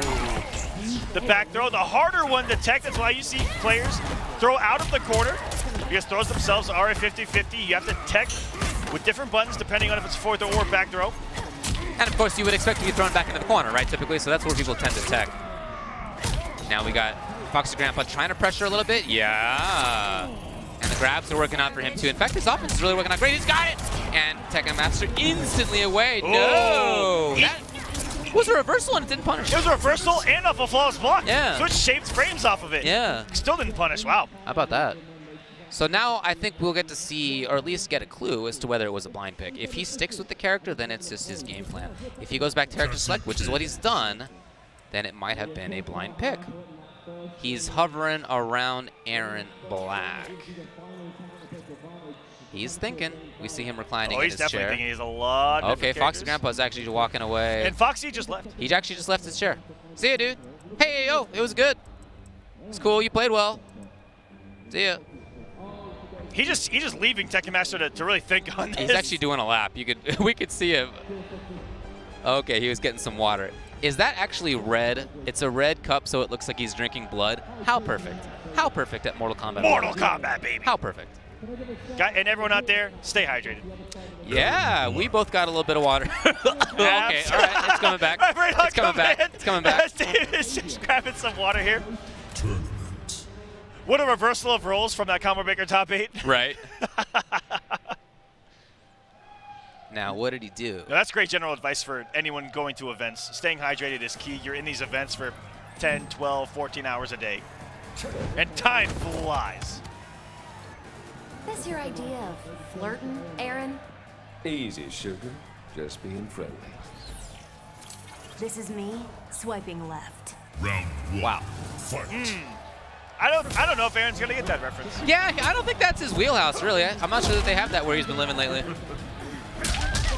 So Tekken Master has made the switch to Aaron Black here, and that, I think, is a clue that he probably was in a blind pick situation at the start. Now we'll see, though, whether it works. I like the down 4 to get underneath for swipe. It was cool. Looking like a good pick so far. Tekken Master with a little bit of momentum here. Has a nice health lead. Down to about 40%. Whoa! Okay. And that's a string that, if you guys get into the game, a lot of Aaron Black players abuse. Very safe, a lot of pushback to it. It's almost like pseudo plus, because it's in a position where you can't really swing, Right. but he can. Oh, no. Of course, on both block and whiff, you can amplify that for the second hit. Woo, playing footsies. No, I'm not sure that was intended. And the tech comes. Foxy Grampa trying to scramble for it. Now, as I mentioned before, when I was talking about Hayate, he was very safe. Remember that as Aaron Black? Tekken Master is somebody who's willing to take the risks. He will go for a slide. He will get the wild stuff in there. He didn't need to right there, but he's not afraid to do it. 100%. He's always been rather aggressive, I would say, as Tekken Master. We actually talked about it a little bit earlier today where that's what we kind of knew him for back in MKX, was this very aggressive player, but a lot different in Injustice 2. Well, even as a couple characters he played, he would do the 50-50s. Oh, yeah, Brainiac baby all day long. But it's nice to see, Brainiac Atrocitus, he would actually do the stuff. It's nice to see that aggression here. Oh, yeah. And one thing about this game, we've seen some matchups so far already in this top 8 that are slow zoning matchups, and we've seen some matchups where people are going in. There's a lot of variety in this game. And Foxy's got quite a few characters to choose from if he's not feeling this matchup, and it looks like he may not be, if I'm being honest Right with you back into the puddle for a little bit of damage over time there in the acid. And yeah, there's a little bit coming out of Foxy. He needs a lot. Wow, he's actually taking damage. No, look at this life bar. He's bleeding right Will he now. die? Oh my God, he almost did. You guys just witnessed Reptile's appearance in Mortal Kombat 11. That's all you're gonna get. The acid puddle and Tekken Master ties us up at 1 game apiece. And what a Tekken Master way to finish it with the disrespect on the frames right there. So shout outs to him. Now what's it going to be out of Foxy as a potential counter pick to Aaron Black? Who do you think of his other characters would be the pick here against Aaron? He's got Shang Tsung, obviously, and I'd say Kung Lao. I think those two are going to be the primary ones. And before I can even give you a chance, get it out. Yep. It's going to be Shang. he went right to this character. That's what he's been playing the most. Shang Tsung, in fact, I talked with him, yesterday maybe, and he said that he just expected to play Shang Tsung. He didn't figure he would switch around. Of course, he is in this top 8 here. Round 1. Fight! So now let's see how he handles it.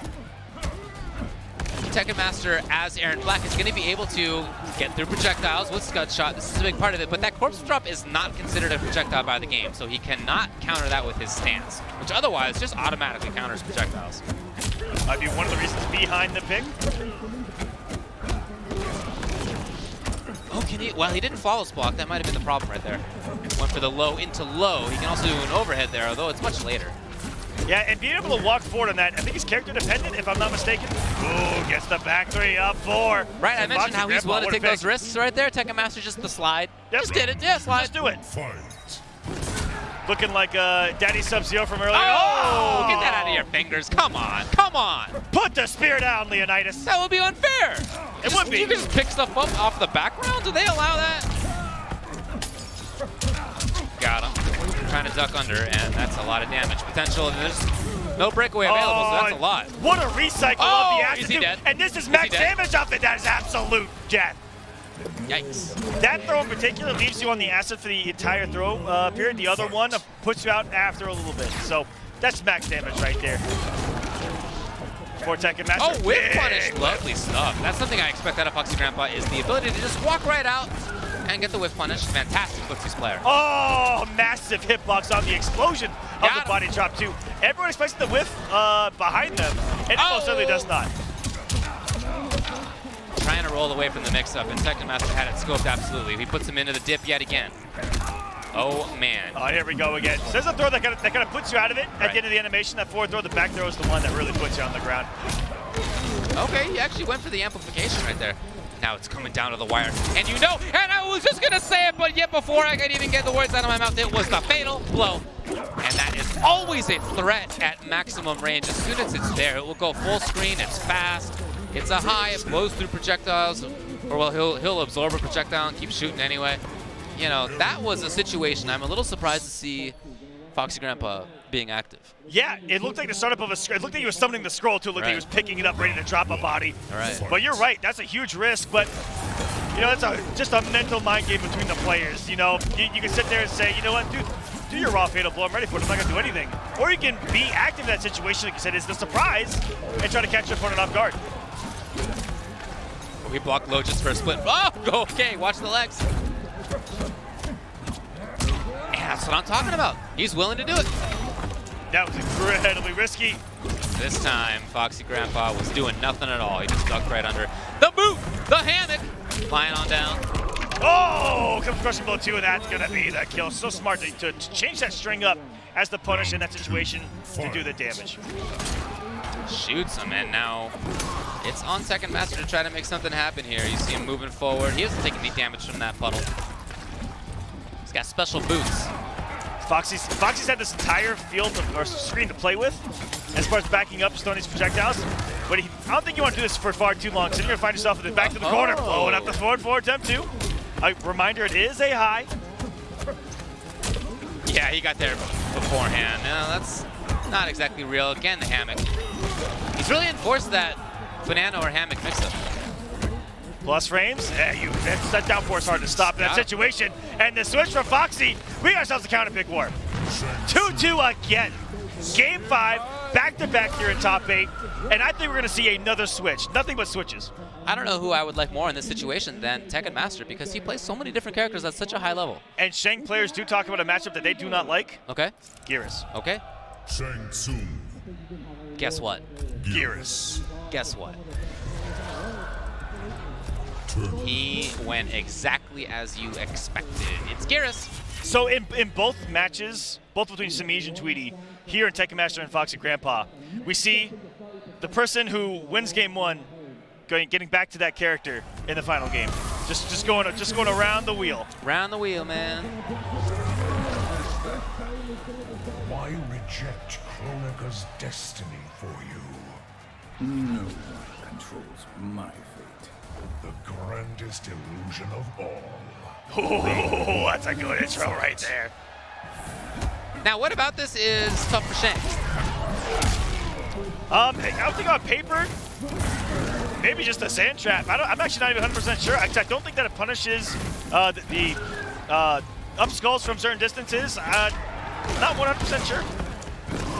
Well, we'll see. So far, Foxy Grampa has actually really done well. He's been playing this mid-range to distance game, and it's been playing off. Okay, well, there's one way to do it.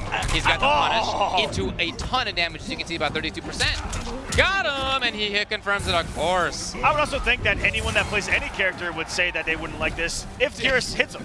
Right, for sure, yeah. I can say that about every character I play. Pretty good character. I don't like that matchup. Why? Because if I get hit, I die. Yeah, that's tough. Oh! It's not quite enough yet, and that was it. There was no defensive bar to avoid chip, and so it's match point Foxy Grampa. It's a lot of damage, honestly, yeah. Keep in mind, again, this is loser's side. Those body drops are down twos full screen, essentially. Here we go. There's not yet enough breakaway meter. So Foxy Grampa's gonna have to take this. That's 320-ish, 330. Okay. And he keeps those B&Bs so simply. He doesn't go for the flashy stuff for the extra 20%. He doesn't go for the gauntlet load.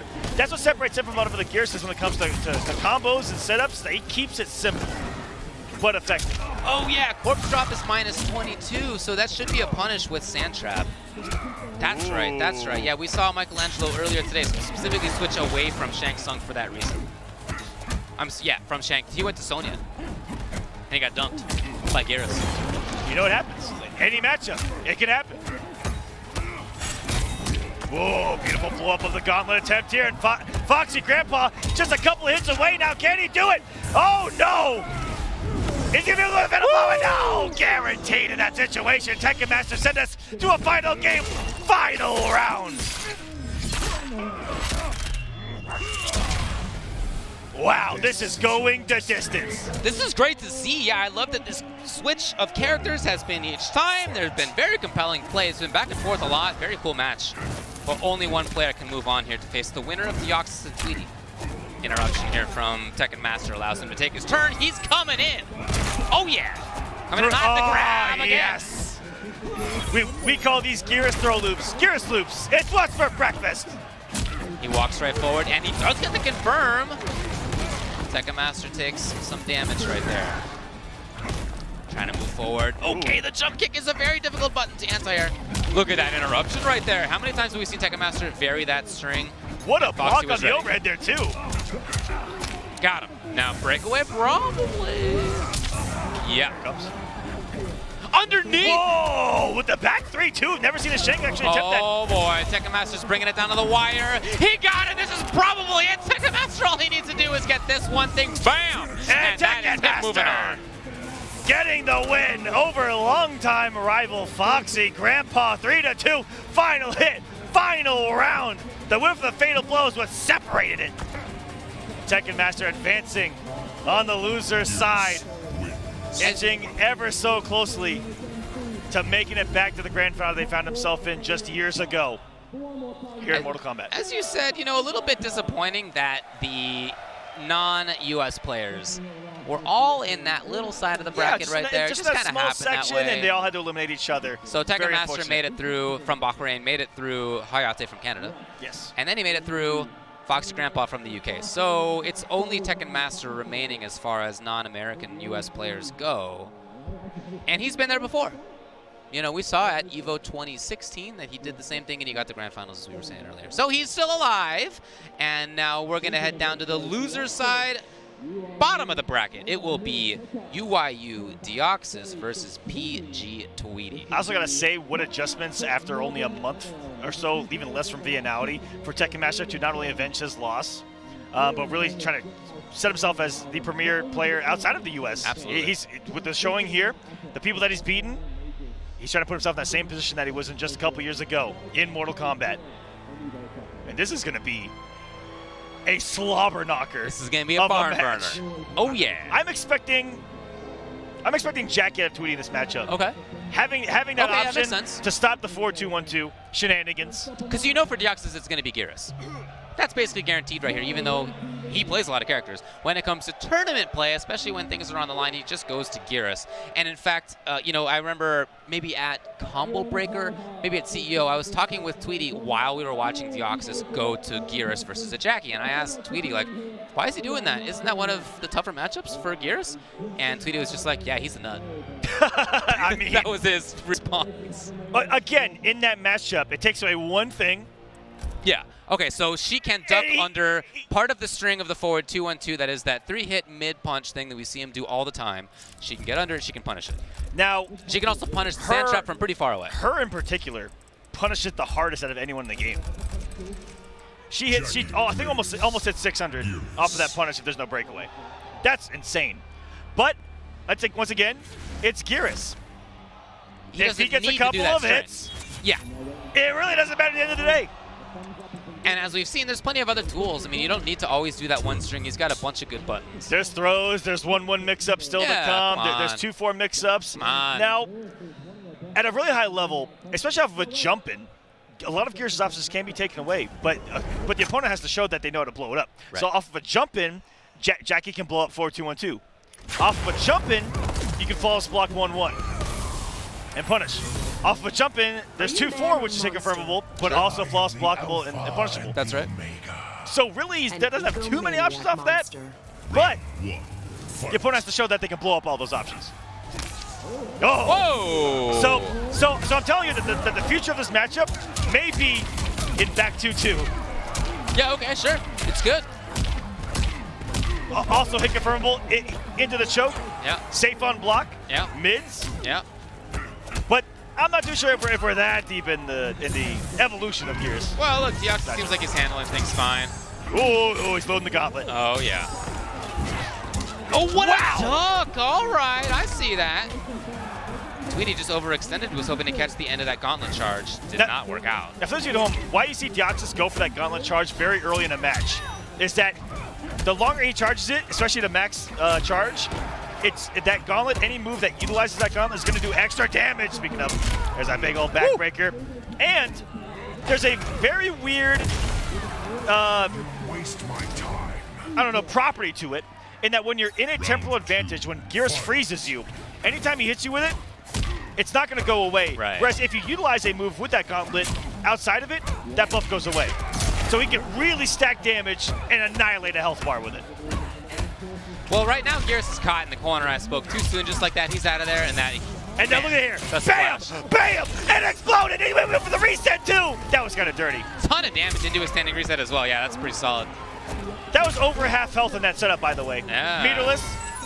And the buff is still there on the gauntlet. Deoxys, that was dirty. Oh, okay. You know, when somebody feels that they need to do that, I feel like it's kind of a negative tell. But Deoxys is taking damage here, and so Tweety, you know, that's the point of it. Get a chance for him maybe to build it. Even here, I'd feel comfortable. I'm like, I know my opponent's on tilt right here because they felt that pressure. And here is immediately back to work. There it is. And we talked about that. This might be a bad matchup, but it's Geras, baby! Oh, my God! Oh! Geras. Not the eyes. There's so much eye violence in this game, dude. There's so much violence. Well, that's true. I don't think there's a body part that hasn't they're basically all in trouble. Yeah, they all are. No body part is safe. Awesome first game right there by Deoxys, who, as I said before, is the only person remaining who has not made an EVO top 8 before. Here he is, into kind of a funky delay charge. Yeah, I think that was just an error. He actually missed it because you can't get the full charge and you're still in hit stun. Yeah. But you saw him get it late. He was staying there for a second. Error, yeah. But you know what? I think at the end of the day, shake it off. You still got your gauntlet loaded. Yeah, you know, it's all right. He's in trouble right now, certainly, but he has the ability to recover. We've already seen that. Oh. Stepping on in, finishing the string, and now it's Deoxys' turn. Will there be a break here? No. Funky choice. He kept that really simple. Yeah, that was super simple. Deoxys with the grab again. Boy, he's working on a comeback all of a sudden. Where did this come from? That's Geras. Now, he has the gauntlet loaded and a fatal blow. Okay. I'm about to say, any hit in a temporal advantage, round over. Down two, fatal blow. That would have been like 500 plus. Approaching. Tweety trying to find the... Oh, okay. Oh, Look at this. Tweety all of a sudden is an offensive buzzsaw compared to game number 1 where he was the one getting dunked. Now he's in there constantly. Oh, wow, what a whip punish. And here we go. Bam! Bam! Hey, exploded! Hands came off the bar. Unbreakable 366. Exactly. Yeah, that's a huge part of why that's strong. Unbreakable 366. Got it. That's not a punish, but it is her turn to move, and she got there first. Excellent throw. The very hard to tech back throw into the corner. Coming in. Forward no. into gigantic damage. Oh, Actually, no. maybe. No, he's not going to go for it. But still a ton of damage. Look at that, 420. Oh! The random one again, and this is probably going to do it here. Is that enough? There's a lot of shields. There's a lot of shields. It is enough. That still knocked off a lot of damage there. I'm surprised that Johnson was able to time those perfectly because you saw the shield with the shield around it, meaning that they timed those perfectly. The closer you are to really just framing those hits of the fatal blow, the more it's going to take or do, take away from or do in damage. Yeah, in this game, supers like that are still interactive. You still have to press buttons and to get more damage or to shave off some damage. All right, he went for the low just as a blow up right there. Yeah, it hit. Here it comes. Hoping to see that she had pressed a button for a huge crushing blow that can come there. Or some technology of looking for a trade into a full combo. Oh, right. Yeah, that's right, that's right. Oh, damage break in the back. One of many crushing blows that this character does have. I'm shocked that we haven't seen more, if I'm being honest with you. He's back in, not for long. Tweety's now got a chance. And he can pressure. Yes, he does. It was a counter hit as well. Jax was trying to do something. Whatever it was did not pay off. Next hit could kill for both players. Look at this. Relentless. Tweety trying to maintain his turn. He's trying to steal these turns. Wow. Oh, yeah, and he did. And he's right into the fatal blow again. He spent it pretty early. But you know what? Should take the round. Yes. Tweety getting quite a few damage buffs in there, too. And look at that. 313 the last time he did fatal blow. 376 that time around. Yeah. Round 2. Fight. Oh! What a call from the Oxus! Oh my goodness! What? He just did it! That was an actual, like, frozen in time. Yo, have you ever seen somebody play with that in footsies? That's his footsie right there. There he goes. Oh my. Deoxys with the funky choices, but it's paying off out here. He's got more pressure after this forward throw. Oh, a little late. Yeah, here's Tweety now. Finding those moments. That's one great thing for Jackie. She can vary her timing so well. Again. Oh, boy, you are done. No? Okay. I don't know why he went for a reset right there. Did he not want to send him flying across the screen with the second down, too? Fight. Early on the anti-air, so he gets dunked. And now Tweety's in here. Oh, he actually chooses to load up the crushing blow. Now because of that, next time he gets a hit into the clinch, it'll be a ton of damage. But, of course, he gave up the positioning. Now, free gear spares at home. Well, you could have done that situation off the temporal advantage. You can jump kick over, get it down 2, and then finish do another down 2 and then the combo. Or any kind of ender in that situation. Here's Deoxys trying to make something happen. Yep, got him. Corner. Side switch. Yeah. And look at this. Deoxys now is the one running away. Got him on the huge jump in. Check out the dammy. Massive aggressive. Oh, he didn't do it. Right there, and another wake up 1-1. Uh-oh. What attack? Are you kidding me? Yeah, he's ready for that? I mean, what do you do? Look at this. Keep it up. Yes! Oh, he had to get out of it. That would have been a crush.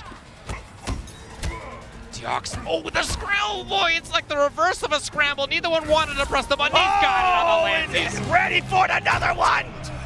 Be forgotten. And then he's just like, he literally leaves the scene of the crime. Yeah, he's out of there. He's not on the stage anymore. It's all right, man. She's got another pair. It's just eyeballs. She'll be back. Another unsolved murder here in Mortal Kombat Top 8. She's back here with at this. EVO 2019. Yeah, it's fine. This has gone down to the wire. Almost all of these matches. That was 1-1 final hit. And Deoxys is up 2-1 on Tweety. Talking about his first Top 8 here at Evolution. He's playing great. Playing like a veteran here. Yeah, he really is. Well, as I said, he has already won two majors this year. That's definitely going to give you a little bit of confidence. How many times he's going to have the cojones to wake up with 1-1, and he's 3 for 3 on it in the past 3 Charging rounds. it up. Yeah. cool to see the development of Garrus. When the game first came out, people were rarely doing that. They were just going in for the regular big damage, but now people are, you know, we've explored it a little bit more. Yeah. I like how he's like resetting the damage to, if it works, really doing more. 100%, yeah. Tweety trying to find something here. Oh, got him! Over it. Going overneath that sand trap. It's as if he is inspired by some of the new era ways of playing Garrus. Yeah, that's right. If I'm being honest with you, you're very reset happy on the temporal advantage. Yeah, now we see the payoff. Well, he missed it. Oh, wow. Shout out to Tweety. Maybe that's why he's doing it, because he can't do the combo, David. Got him. And you know what? I gotta say, a taste of his own medicine right there coming out of Tweety. Tweety waiting. Yeah, I think he might have been hoping to see a jump, but nothing came. So now he's got the corner yet again. Deoxys. Okay, I mean, these guys are just waking up with buttons constantly. Not that time. Here we go. Okay. Now, he may kill if he just goes for Fatal. He does. And actually, Tweety expected it, and he did not do Breakaway. Very smart by Tweety right there. Fatal Blow will just blow up a Breakaway. It breaks the armor that comes with the Breakaway. So Tweety knew what was coming, and he's just like, all right, fine. You know what? You spin your Fatal Blow, I save my meter. Go for it. Exactly. You save your meter. And that's what you see a lot of top players do is even in situations where something's not going to kill or could kill, they'll save that defensive bar in that last round rather than hope on or pray on a comeback. Deoxys is at match point. Tweety's got to win this round and then yet another game. He's dancing in. Oh, yeah, there it is, the cancel. That's one of the most devastating things about Jackie. Well, never mind. Let's talk about Deoxys' Garrus right now. It can do the damage into the reset. She's trying to jump away. And just like that, instead of cashing on the damage. Because we saw the armbar before, and now it's rare that you see Deoxys. I'm surprised he wasn't teching for that. But you know what? This may be the end of Tweety. And he had it loaded the entire time for the end of the match. That's what loading the Infinity Gauntlet does for you. And Deoxys, the newcomer here in this top 8, the young gun, getting the win, advancing in EVO top 8. Tweety out at 5th place. Garrus. Last year he got to Grand Finals, Evan Justice too, so it's not quite as strong as last year. But 5th place is fantastic, and I mentioned, man, how much money is on the line? Prize pool of something like 30K in total. We talked about what 1st place gets here for EVO in points. Top 8 gets you a lot of points in comparison to even all the other pro competition stops. So he's going to bank on a lot of pro competition points. For getting 5th place, he gets 260 points. Which is a third of what the average of the top players right now have in the pro competition. And it's the equivalent of getting 2nd place at a regular major. Whew. In terms of points. So you know what? Look, Tweety obviously wanted to do better. Same with Foxy, same with Hayate, same with Smeech, and the other 1,500 plus players here today. But these players at least got some points and some dough. Now we're gonna move to the winner's side, folks. This is EchoFox, SonicFox, who already got to 1 Grand Finals today. He did. He was in DBFZ. And Dragon, who has won EVO more recently than SonicFox. I can't think of interesting. I can't think of a day and a time where we see one of the most iconic rivalries in fighting games right now. Earlier in Dragon Ball, SonicFox versus Goichi, coming to another grand final. And it's the most iconic rivalry in NRS. Yes. Again, involving SonicFox versus Dragon. These are our 2 best players, potentially of all time, going at it with EVO Grand Finals on the line. I wouldn't want it any other way. Round 1. Is this the real stuff? Not quite. Okay, so they're just checking buttons. Now, we saw them play at CEO Top 8. If you recall, in winner's side, it was Dragon Cetran versus SonicFox's Cassie Cage, and that was a 3-0. Do you know who that was a 3-0 for? Was it SonicFox, the best NRS player of all time? It wasn't. No, it was for Dragon. He destroyed Fox in a way that I've almost never seen. It was a demolishing. However, This is what's so weird about that storyline. What you're about to get into is so weird, in fact, when you think about it, look back. SonicFox then made it in the grand finals through loser side, and he beat Dragon 3-1 in first set, and then 3-1 in the second set of grand finals to ultimately take it. This is what's crazy, is that in that winner's side, Dragon 3-0'd SonicFox's Cassie. Oh, yeah. And in grand finals, he finally changed things up and went Jackie. Yeah. Lost. Yeah. Then went back to Cassie and proceeds to 6-1 him for the rest of the grand finals. For sure. For sure. Cassie Cage. And it sounds like it's going to be Cassie. That's what we've maybe only seen from him this weekend. Has only been Cassie. He himself has said that he feels like she doesn't lose a matchup. Right. So why would you? No, come off I Cassie? understand. Yeah, I understand that. And it's the same for Dragon here, where he feels very confident in Cetrion, and you know he's been able to show it. He got to grand final of the CEO, like I was just saying, and he blew up Fox in winner's side top 8.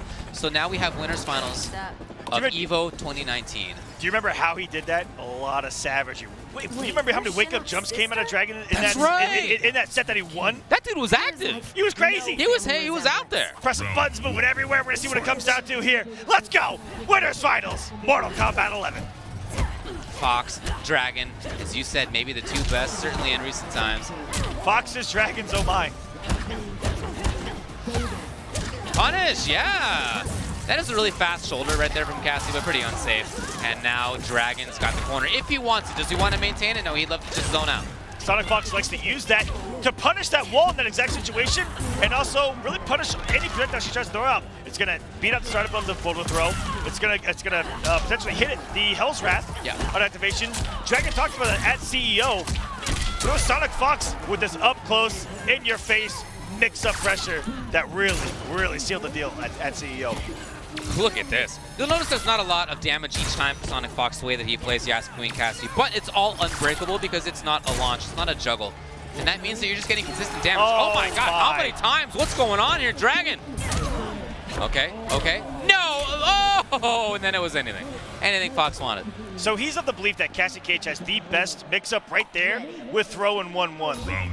The 1-1 is one of the quickest in the game to turn it to a mid, and the stand 1 looks like the startup of her throw. Right. So it really becomes a mix-up in that situation. But a reversal of situations that Dragon was finally able to get SonicFox in the corner, but the position's already been reset. Neutral reset. There we go. Woo. Yeah, and the punish. Very nice out of Dragon.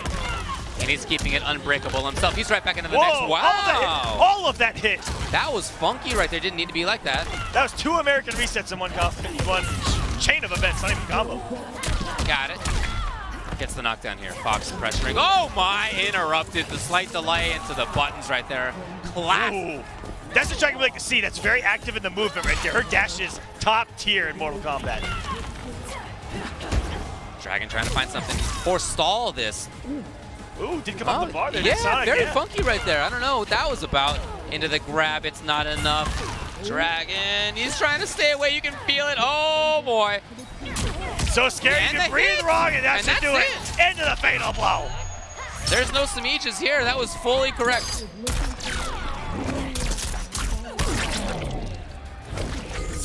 Going up 1-0 is SonicFox.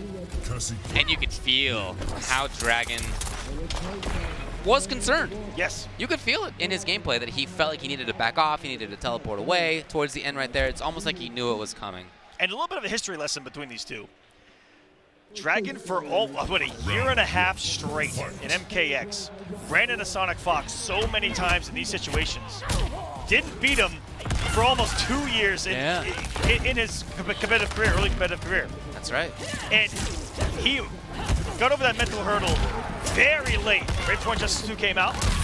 And has been able to do well since, but you never know if a taste of that mental block might still be there. Just the fact that it's SonicFox that he has to play against here. Yeah, and that the last tournament that they played against each other in was in grand finals where SonicFox was dunking, right? That's got to be something that he's thinking about at least a little bit. I'm sure that they've both been game planning for the eventuality of them meeting here. We'll see if Fox has been able to reestablish that mental block of Dragon Air. Big, no jumping. Nice, that great anti-air for Dragon. Now he's got the corner. Oh, the duck, but then not into anything else. And wow, Fox has actually made that really work. It's so fast, it's just such a sudden explosion, and you're not expecting. Of course, in this game, if you're just walking backwards, you're not blocking. You got to press that button, folks. It's not just about walking away. Might be enough here. Wow, it's with the one. Look at the hitbox on that thing. Okay. Round 2, fight. Dragon up around. I think Dragon's picking up a little bit on the momentum that he built in that second round of the last game, where he really started feeling himself, had the health lead. Here we go. Lost the confirm the fatal blow. You can't really be too mad at the end of the day when it comes down to just a hit like that. Teleports in for some damage and then right back into the zoning game. He'd love to keep controlling things. Fox threatening with the shoulder from that range. That might have been why Dragon was hanging out. Got it. Nothing else, though. Didn't believe in it. And Maybe he didn't believe it because he didn't have the offensive bar. We're still kind of building right there. Never know if that kind of stuff comes into play with these players.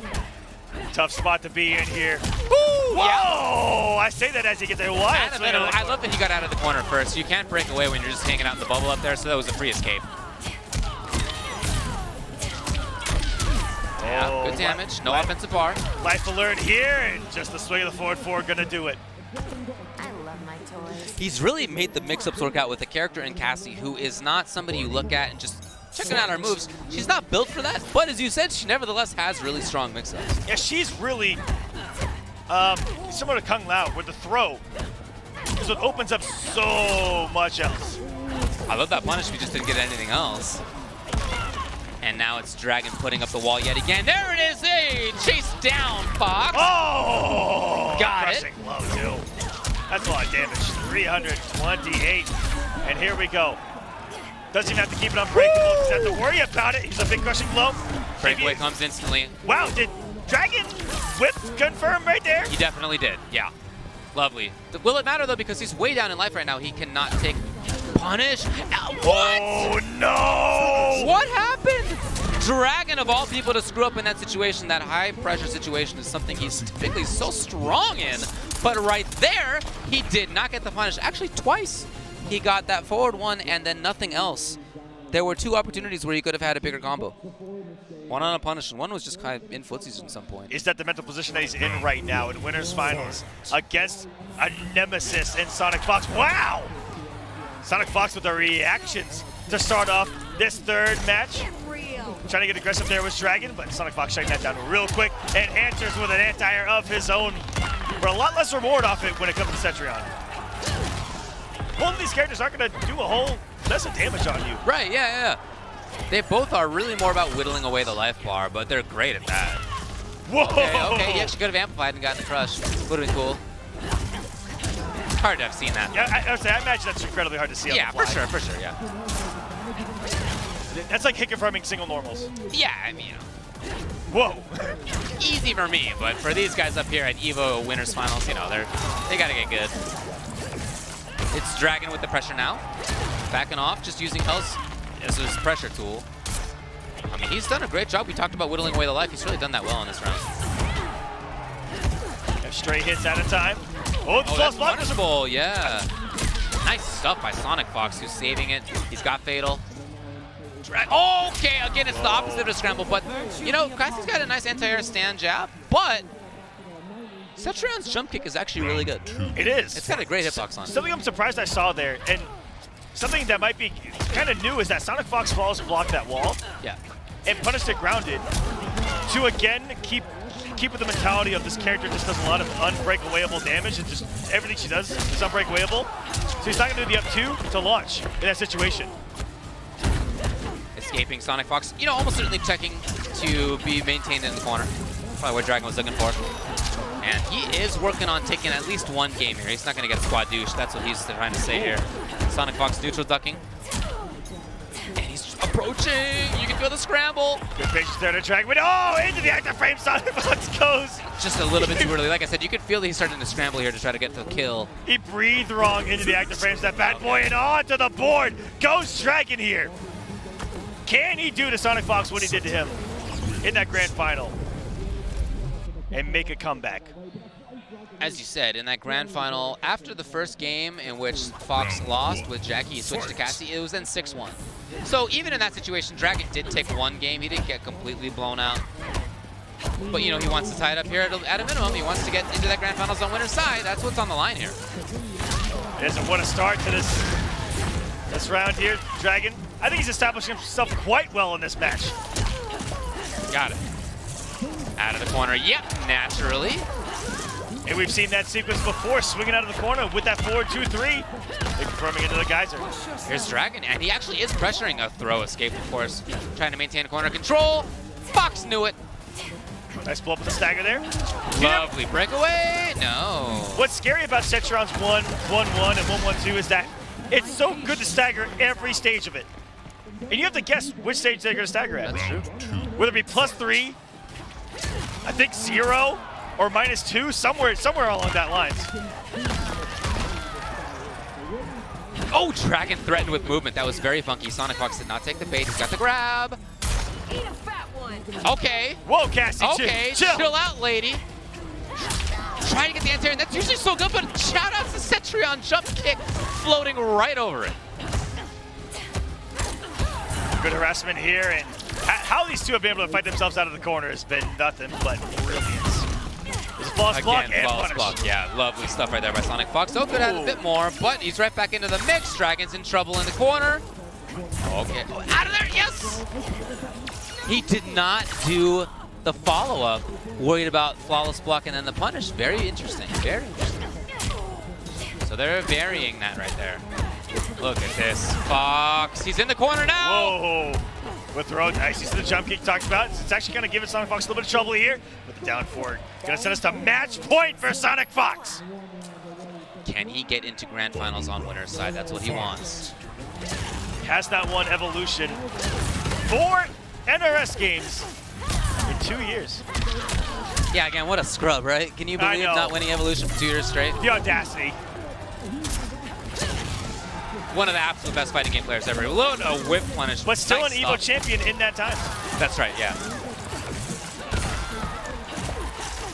Yeah, nothing Cassie can do about that. Oh, could she? Not too shoulder from that range? From that second one, shoulder may have done it. Yeah, I wonder. Here it is, jump kick yet again coming to the rescue, but unfortunately missed the rest, and this allows Fox. What momentum that would have given him He's scheming. If he finds the right hit, it's into the fatal blow for sure. And same thing for Dragon if he hits it one more time. Out of there, again, you can feel this moment. He comes in! -2. Yeah. Ooh, aggressive movement by SonicFox. Dragon. He's close to even getting a chip kill right now. Oh, no! Not gonna be enough, no crushing blow loaded on that. It's a whip punish! What happened right there? I wonder if that was supposed to have been amplified something for Cassie, and then he was next to the interactable, which is the same button, because he didn't actually have offensive bar at the time. Wow. I don't know. That's what's going through my mind right now. What a potential error. Did he have offensive bar? I guess he must have, really. But whatever it was not the right call. And when that thing whiffs, it whiffs for 18.5 years. Yeah. Wow. I can't think of a better storyline here. No, yeah, for sure. It's into the final game here in winners finals between two fantastic players. The standing combo into a little bit more damage there, 230 or 23%. This has been a different start too. Dragons won the past 2 matches, coming out swinging in these first rounds. But it's SonicFox in his final game of the winners finals has come up swinging. Punish, yeah, huh? Didn't have offensive meter for the rest though. Coming on in is Dragon now. And we've seen him sometimes go for pressure, sometimes back off. It's been kind of a spur of the moment choice from him. There he backed off, but SonicFox is right back in. And Dragon gets shot in the dome. Now again, it's match point SonicFox to get into Grand Finals on the winner's side. Let's see what Dragon has to say. Dragon, he's already come back 2 games straight. Does he have 2 rounds in him right now? Because he's gonna need it here. There's a jump kick. It's been hard. Dude, giving him trouble. Right? See the lights. She just floats over. It doesn't even have the same animation as some of the most oppressive jump kicks, but it nevertheless is super good. Yeah, she almost does that old school Johnny Cage shadow kick animation. Yeah. Look at this. Really controlling the stage right now, backing off. Oh, okay, feigned it a little bit, then didn't overextend.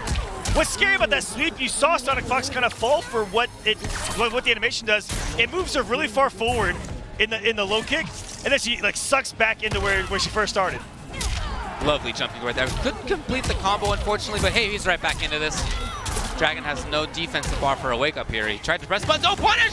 2-1-3, and now it's going to be the fatal blow right away. And he also the breakaway! He got it the breakaway! That is best case scenario for Dragon, where he not only takes the round, but also SonicFox has no defensive bar, starting things off in the final round of Winners Finals. Wow! Final game, final round, Mortal Kombat Evolution 2019. It doesn't get any better than this. 2 Green Marios up to play, and he's got the crush! Luckily that amplified wall didn't get the crushing blow, but if you do hit her while the amplified comes out, it actually nullifies the fatal blow or crushing blow requirement. Didn't get the rest. Here he is. Yes, confirms. Wow, what a start here by Sonic. Marching in. Dragon already on life alert here in the back to the wall, trying to throw out. And is that enough? He didn't have the meter. He got it him with the overhead. SonicFox final round takes it over Dragon to advance to the grand finals. What a match. Fantastic back and forth. Awesome to watch. Some mid-set adaptations as well between two of the best players in Mortal Kombat history right there. Absolutely epic. The Winners Finals is over. It's SonicFox moving on into Grand Finals and Winners side, as we said. And now it's going to be Dragon who goes through Losers side. Losers Finals is where he will be. He will play the winner of Tekken Master and Deoxys. That's going to be our next match. Right here. Coming up, Tekken Master versus Deoxys. Winner gets the privilege of running into Dragon. That's right. In the Losers Finals. This is going to be an absolute epic as well. You know, this top four, looking at four of arguably the strongest Mortal Kombat players on the planet right now, with how stacked this tournament was. I can say that if you've made top 8 at the biggest Mortal Kombat tournament in history, you're one of the best players in the world. Oh, yeah. You're all right. Still catching my breath from that matchup, by the way. Dude, right? Yes. Oh, my goodness. From a 2-0 start to final round. What a comeback by Dragon, just not enough. It was right there. And we'll see who is going to meet SonicFox in Grand Finals. It's down to 3. Deoxys versus Tekken Master. Winner faces Dragon. Winner faces Fox. What do you think? See the crowd right there. Oh, yeah. They have been into it the whole time here. They're all catching their breath too, trust me. Oh, yeah. Shout outs to everybody in the pit. After that epic, but it is not over yet. I gotta ask you, David, what do you think the pick is gonna be here out of Tekken Master? So it's gonna be Garrus for sure, and I mean out of Deoxys, that is. For Tekken Master, who does he play? Does he play a Jackie? Maybe. I mean, I would bet that he does. It probably does. No. Is he gonna run the mirror? Try to show him who's boss here? Is he gonna run that Aaron Black that we see very often? Or is it gonna be the on-paper counter pick? Who's hiding behind that? Jade. Okay, that's not what it's gonna be. Oh, wait. Kung Lao. This is the character that he first brought out, as far as I was aware, in Grand Finals of Vianality. I would expect him to have a character like that, a character that's performing really well, and to try to. Hey, we don't not think about it. Wait a minute. Never mind. But we've seen Kung Lao do well against Gears at a competitive level. What do you got? Oh, I think they messed up the stage. Good for them to immediately recognize that. I know I've spoken with Gura about this particular matchup. He doesn't like it an awful lot, and I think I've heard that through the grapevine of the Geras family that we have here in Mortal Kombat 11, that this is a matchup that Kung Lao doesn't do terribly in. Yeah, I can see that. I mean, he's not on the ground all the time. Whoa! Okay, well, look, I was just going to say, ouch. He's not on the ground all the time. He's often just jumping around, but that might have been why there was that initial round start for Tekken Master that turned out to be so disastrous. Look at this. Deoxys is getting everything right here. He had a flawless block before on the wake up. He's pressuring. He's I mean, Come on, Deoxys. If this isn't the perfect start to a match, I don't know what is. Working on a flawless victory Yeah, you might now. call it a flawless start. Okay, not anymore. But right back into it. He's already used the crush, but I mean, regardless, 15% damage and right into it again. Okay. He was ready for it. That's something that Tekken Master himself does a lot with gears. He's never looking out for. Beautiful crouch. And that only works if they go for the throw-off bit. The overhead comes, you're gonna get crushed there. Yeah, that's true. That was kind of scary. That was a lot scarier than I need to give. I want to give this situation credit for. One hit in the spin, it was over. By the way. Yeah, it's true actually. DX did that breakaway. Oh, Damage! Damage! Damage! Right back into it as well. Look at this. Will there be a break here for Tekken Master? Yes! Deoxys nevertheless right back into it. This is a back throw, and yet he maintains pressure. Okay, wake up down 3. Very small hitbox. Very Kung Laos have those kind of forbidden strings, but if you're not used to it, they're unorthodox. They definitely catch you off guard. Okay, we got an escape failed lined up here. Crushing for blow. Kung Lao. Yeah, that's available for him. Oh No, we're not gonna see it. Deoxys popped right in with that forward 3 knee, and he should be able to get the kill. Okay, I gotta say, that match started with him blowing up Z-Hat startup. Blowing up. And ended with that as well. Blowing up. So that's a great way to take away that character's, I'd say, #1 weapon. And I think Tekken Master is gonna come off from here. Or believe in it and think that he just has to establish that Z-Hat. Right, Get the hit into it. So But feel trying it raw just isn't working. You can maybe make the Z-Hat work if you have, hopped over a bunch of sand traps. Maybe you get something like a dive kick punish on them. You also stay very grounded for what we thought was going to be the matchup. Right. It wasn't really how I thought it was going to go. So it is going to be a Gearus mirror here in top 4 of EVO 2019. This is a character we saw a lot of when the game was new, and honestly is not quite as common right now. And yet, he's still very strong, and we have a mirror match right here. This is a funky one. Both of them are capable of punishing each other for the same tools. And here it comes. Already getting the gauntlet. No! To the reset. Already taken away half of the health bar and has a damage buff loaded for the rest of the match. I wouldn't be surprised to see 2 very different styles right here from Tekken Master and from Deoxys. Yeah, and you see there, look at the situation. Oh, he screwed up the punish. That happens sometimes when you try sand trap and then press forward too early. If you look at the health bars right now, they both landed something in a temporal advantage. Right. And Deoxys loaded up damage buff for the rest of the match. Jumping on through. Tekken Master is the guy you can always count on to take the risk at the right time. And he was looking for breakaway, but nothing came. It's not enough. Hello. It's close. It's not enough though. What has he got? Rolling away. Deoxys has that fatal on deck. Yeah. Quick mix, and now fatal blow can kill. Oh, not quite there. The down 1 seals it. So Tekken Master, like I said, he takes a little bit more risk. That's just his style in general, and he did take the round. Round 2, fight. But like I was saying, in that situation, that first round, they both started off with those different approaches to those hits, and Tekken Master just cashed out, and they had the same exact health at the end of both situations. Of the down difference 4 between underneath. the 2. Yeah, oh man, that is just a ton of damage. What a wake-up button from Tekken Master! Twice, Deoxys has dropped that pickup. Maybe that's why we see him go for that down 3 at the end to keep it grounded. It might just be really tight. All right, well, a little bit more conventional right there, 43%. Conventional 43%. Conventional 43%. Yeah, that's what I'm talking about, right? Yeah. Casual. Can't anybody do that? It's easy. Yeah, simple. Deoxys is looking a little bit stronger. Fight. Got those hits. Like I said. Oh boy, nobody wants to sand trap first in this matchup. The differences in those first hits from the 2 meant that Deoxys has all of his extra damage for the rest of the match. And that's definitely going to come into play if he gets the hits. Oh no! He tried down 1 into it. Yeah, he just screwed up the timing, unfortunately. But Deoxys with a great punish right here. Yeah, and right back in there. Casual 43 you talked about? No big Casual. deal. Oh, okay. Jumps out yet again. I'm talking about Tekken Master taking risks. Deoxys will break, yes. What a call out. I cannot believe he just called it a stand 1 stagger out of Gearus. Got him. And there's no breakaway available now, so Tekken Master's gonna get the corner.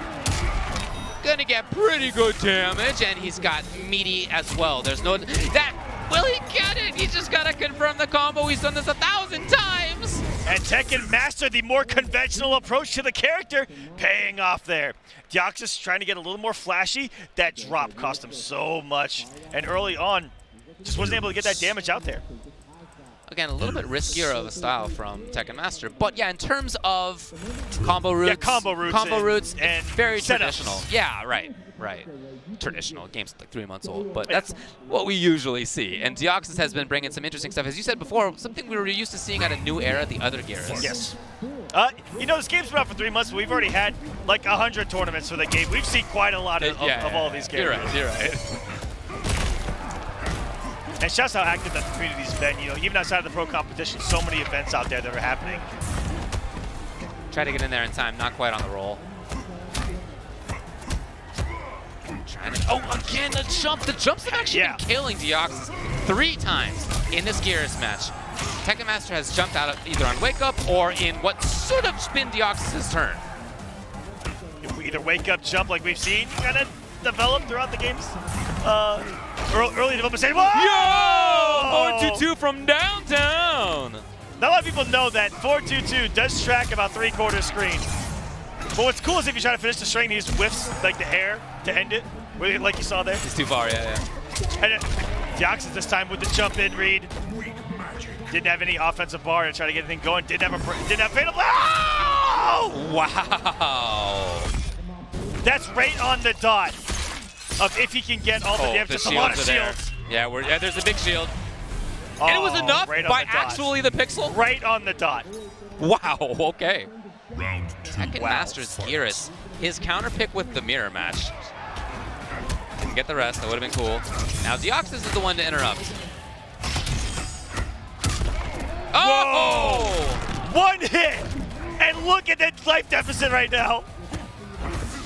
Hoping to see buttons, nothing came. No break rate of Tekken Master. This shouldn't be enough for the kill, but That's close, not quite enough. And he rolls away, but no dice. Deoxys knew it was coming. So Deoxys is fighting back here as it's tied both 1-1 in games and in rounds. so smart in that situation because you know Tekken Master knows if he's going to block up 4-2-1-2 something, that's going to chip out. But roll was the only option to avoid that situation. Deoxys making the read that he was going to make the read on that. Wow, fighting games. Got him. We already saw that. Come on, man. Tekken Master tried it and you shut it down. Now you tried it as well. Another one. Were you here earlier when Gur did, I think, 5 or 6 in a row with I Gears? was commentating that, man. Yeah, Oh that was my goodness. Oof. Yes. This character might as well be a command grab character, even in the variation that doesn't have a command grab. How You many just hear body grabbing all splashes day. did we just see in a row, by the way? Back and forth between the two. Again, neither one really wants to take the big bet. We have a huge scramble situation going on right now. Yeah, they both feel it. Then jump again. One. The Another fourth one. time that Tekken Master has done it with a jump in a very, very unusual situation where Deoxys just was not expecting it. It's come on Wake Up. It's come between strings. Off of staggers, in the middle of strings. Oh, yeah. A lot of Wow. funky timings right there by Tekken Master, and that's a huge part of why he's up 2-1. It's not a conventional spot to jump. No. You block a stand jab, and Why your don't you action is jump. Jump forward. They're going to stagger it. I know he is. Yeah, well, he was right. Yeah, I mean, I mean, he's been right. So now for Deoxys, it's going to be Geras, of course. He's just gone back to character select to take a little bit of time and think about it. But, you know, in his point of view, a lot of stuff has been right. And yet, in those crunch moments where feels scrambly, where Tekken Master makes a big read on Wake Up with a jump forward or something like that, it's been Tekken Master getting the right call and not Deoxys. in those situations. In those situations, yeah. I actually forgot which Geras threw the other Geras. Uh-oh, in the yeah, we situation, got- and they all threw right. each other at the same health. What do we got here? All right, so the one on the left is Deoxys. Yes. You have the one on the right is Tekken Master. Yes. All right, got it. I'm going to try to keep that one in mind. Similar gear load. This is a little tough right now for me, all right? A little bit. Trying to make something happen. Okay, Wow. okay. What? Wow, Stan went directly What? into it, into very funky. What in the name of belief is that? He was right. I mean, what can you say? ducks it, and Deoxys gets the punish on this as well. Now it's not enough to kill, but still he's in a great spot. Oh yeah, what's the call by Tekken Master? He rolls! First position, and there's another one. 2 hits away for Tekken Master to kill here as well if he finds the right combo. Really only one if he wants to come off the fatal blow. There it is though, Deoxys finding the stand one. Did Days do the same mid-screen pop-off too? Yeah, like he got up and did the fist bump, and the other gears was like, yeah. Oh yeah. And he actually does do the side switch. Forward one, not the rest. Didn't believe it. And now Tekken Master, oh! Look, Deoxys may have learned jumps were killing him, so he's the one who jumps in this time. It's the first time we've seen him do the gauntlet load late. Wow! Taste of Deoxys' own medicine in multiple ways here in this match. Yes. Trying to trade. Oh no, I'm sure that was an error. That was probably supposed to have been flawless block up two. If honestly, it Probably supposed to have been probably was. And look at that quick reset. That still does as much as I think the B&B is going to do. That's what's so scary about that loaded gauntlet. But it has to face Tekken Master. Looks like it's not going to here either. No breakaway. He's holding all of this. Whoa! And that's a cool little setup he right there. saved the wild stuff until the very end because guess what, everybody? It's match point for Tekken Master here versus Deoxys. Cheeky setup right there. Holding that gauntlet's loaded. Might be coming any second. It even combos in that situation. And then bam, thrown. Oh, Deoxys nothing there after the roll. And here we go. Got some good damage for himself. Yeah, oh my god. What did I say? Good damage? Fantastic damage out of Deoxys. No anti-air. But this is Tekken Master now trying to pressure. There is, of course, meter on Deoxys' side to break away if the combo comes. But you can't break away out of this, man. That's right. We've seen this before. Getting crazy, and that's going to do something. Wow. Unique decision to roll after you've been thrown twice on Oki there. Yeah, Tekken Master did exactly the same. Oh, boy, Deoxys is probably That's going to do it! Game 5 again! How many in a row is this? It's so cool to see that there's such high-level play here. None of these players has given up easily. They are all so prepared. Is this our 4th match in a row? And our 4th game 5 in a row? Fight! Yeah, we saw that with Fox and Dragon. We saw that with Tekken Master and Foxy Grampa. No, it was 3-1 Deoxys versus Tweety. That did not go the distance. Right. But we have seen a bunch. There was another one between Tweety and Samij. Yeah, this has been a great top 8. Very close. Yeah, so this will be our 3rd in a row when it comes to game 5s. Again, does not get any better, does not get any closer in this Mortal Kombat action. Great call to see that it was whiffing and quit it. Yeah, there as well. That said, Deoxys wakes up with the buttons, and now we've seen how well this has actually paid off over the last couple of rounds. And he charges that there. Escape fail doesn't mean too much for Geras, but he's still in here. Yeah, put this in perspective. That gauntlet gives you a 43% 1-bar combo Out of there. for the rest of the He match. thought so. You thought you were out? No. Right back in. Deoxys, Oh, yeah, here we he go. finds the hit. Oh boy. Damn it. Okay. 420 there. You might as well just erase 40% off of the board every touch. And look for the startup of the fatal blow, and this time, not gonna save Tekken Master. Deoxys, match point. Tekken Master's stolen a lot of turns in this set, and there was another one where he attempted it. Deoxys did not allow it that time. Here comes Tekken Master trying to pressure. No, and this time the keep up, we saw Tekken Master screw that up before. Deoxys got it right. You're not gonna get a lot of damage at all up 3 conversions, but hey, something is better than nothing yeah, here. of course. Don't leave that damage left on the table. Oh, Aye. if you'd have committed, that would have been a crushing blow. It would have. That would hurt. Oh yeah. Speaking of crushing blow, Deoxys is in a great spot. All he's got to do is whittle away a third of Tekken Master's life on this life bar, and he'll move on. almost got the air to air too, and I think that he knows he's on some of those reads that Tekken Master's been making in this mirror. He's got to get in here. The roll into nothing. Oh my Whoa. god! The Landy's punished with forward 2. Now Tekken Master's doing the work. There's no breakaway. Damage. Oh. Damage. Okay. This is gonna scale heavily. It will. I'm not sure. I think he's alive. I'm not sure. I'm gonna be honest with you. He's alive. Yeah, he's alive. Ah! Oh, he lives. Yeah, he lives. Not by much, but he lives. Now you guys are And now taking it that home. gave Deoxys fatal blow. which may not have been a great call. Punish. Yo, you he do is did not. all Oh, you do it's is there, say, "Chip out, just give it out." Oh, no. Chip, chip, chip, yes. Final game, final round again. Mortal Kombat, baby. Final round. Fight. That's right, announcer. Somebody moves on into losers finals and somebody's out of the tournament in 4th. This has been an absolute epic. And yes, down 1 to interrupted right there. Tekken Master, all of a sudden very interrupt heavy, very staggery. Whoa, okay, folks. Back-to-back flawless blocks. Here's Tekken Master, he's got the chance. This is a forward throw, he maintains being in the corner. Yes, and again, grappler Gearus, even with normal grabs. He's been very aggressive with those, even the crossbox flash. Okay, blood up here. Can't break away during temporal advantage. And right back into the mix is Deoxys. The block. Can he make anything happen here? Oh boy, the crowd has gone silent as they know how much is riding on this moment We're here. all holding our breath right now. It's not enough, it's not enough. Deoxys is in big trouble the next series here. What's the choice? Either way, defense, offense, what do you got? Oh, the Santu. Not gonna be enough for the chip, but oh wait, it is! No last breath available to save him, and it's the choke! And Tekken Master advances to top 3. He's gonna face Dragon in losers finals. What a victory!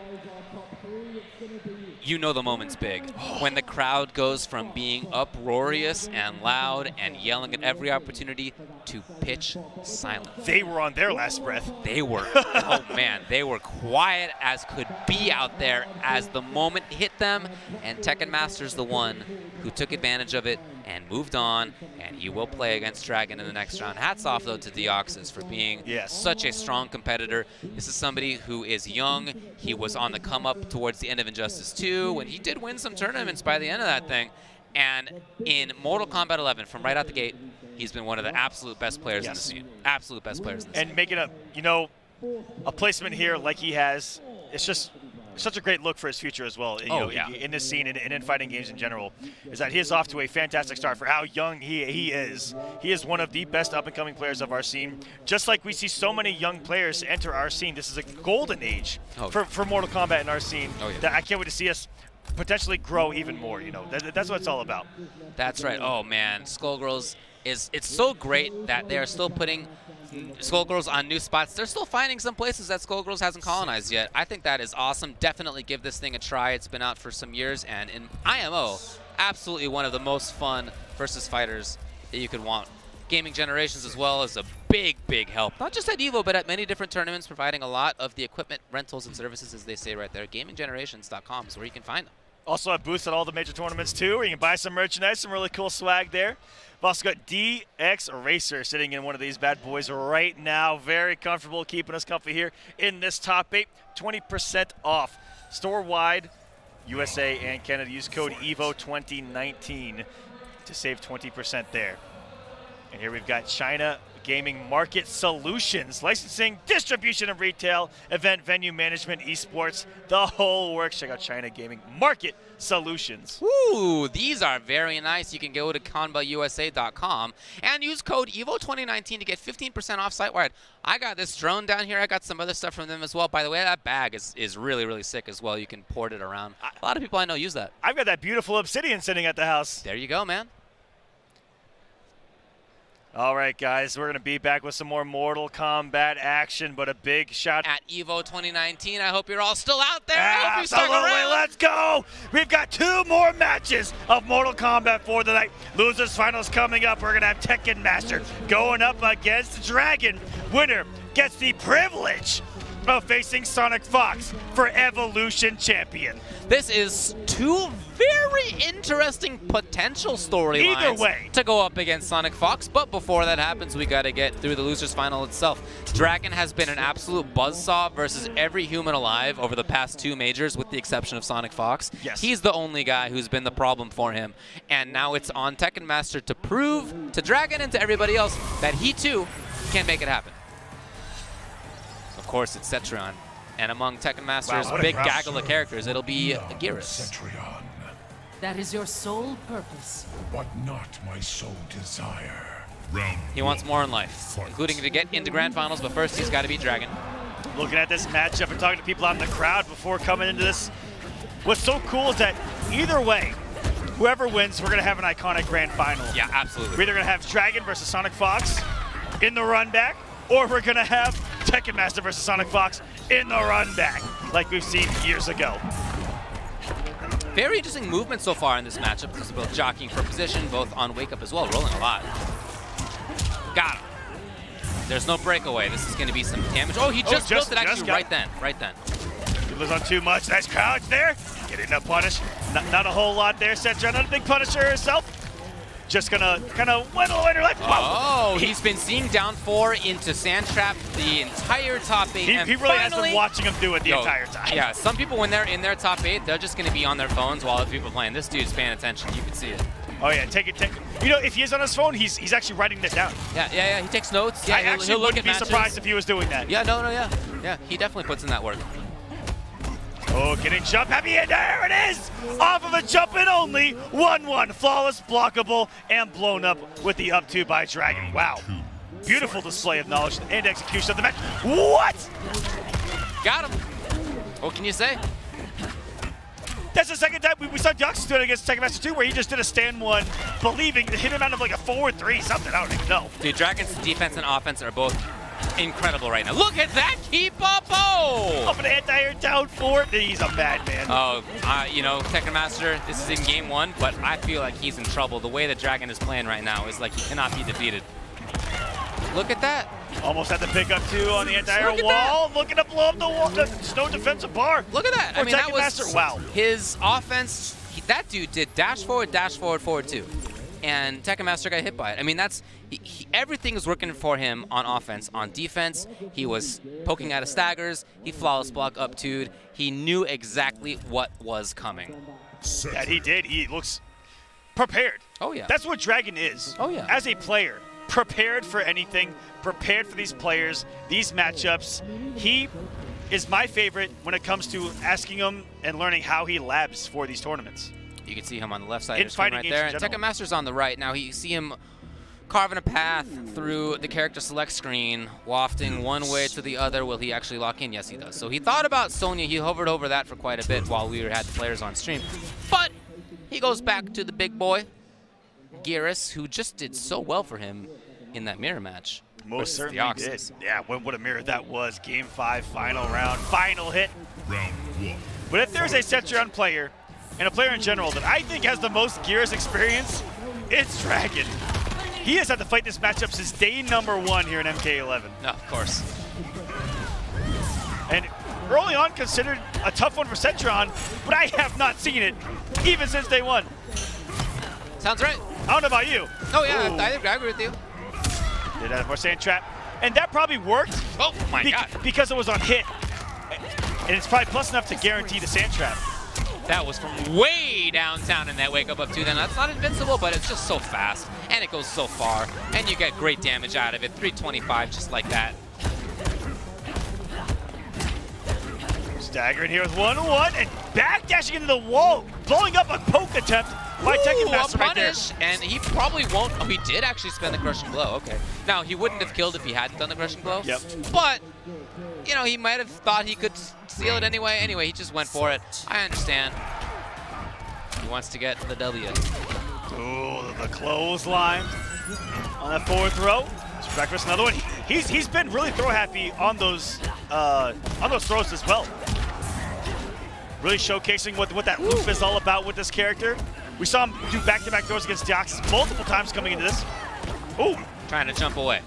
Again, trying to be active with Dragon. Both times Tekken Master shuts him down. Not with much damage, but at least that's the way to shut him down. Yeah. You know, also Tekken Master watching. Watching CEO may have taken some notes that Dragon sometimes likes to wake up jump. That's right. Of course, Tekken Master likes to do that same thing. Yeah, absolutely. So you see Dragon always try to meaty them with that down 4. There's a punish. Because it will actually low profile wake up attempts. Just something buffered there. 1 anti down 2, and just like Setzer should, in a situation like that, utilize any kind of hit to get out of that corner. That does cost 1 defensive meter. You can see it coming back right now. But yeah, man, get out of there. Get out. You don't want to be in the corner versus that Geras. That's a punish. Very nice. Breakaway coming. It most certainly is. Reversal grab is the choice for Dragon. So now he has the choice to pressure, and he does. It's a little staggering in the timings, but then Tekken Master only had, could have had a full combo. Yeah, no hit confirm on the 1-1. There's going to cost him, and there's the wake up jump. Of course it's going to come, 100%. even if it's shut down. Ah, punish. So there was no meter burn, and that's exactly what Tekken Master expected. Now there's no way to escape. The damage. The damage. Oh, yes. Here it comes. Oh, 378. Still even without the gauntlet, hitting like a semi-truck over here. This is a punish. This is going to do a ton of damage if there's a fatal. Wait, this is going to go into an awful lot. He still has the geyser, too. This is actually a ton. Wow. So it's rare that you see Setron do this kind of damage, but there it is. Yeah. I don't know. We're in the 3, and then there's a solar beam. Maybe. The solar beam.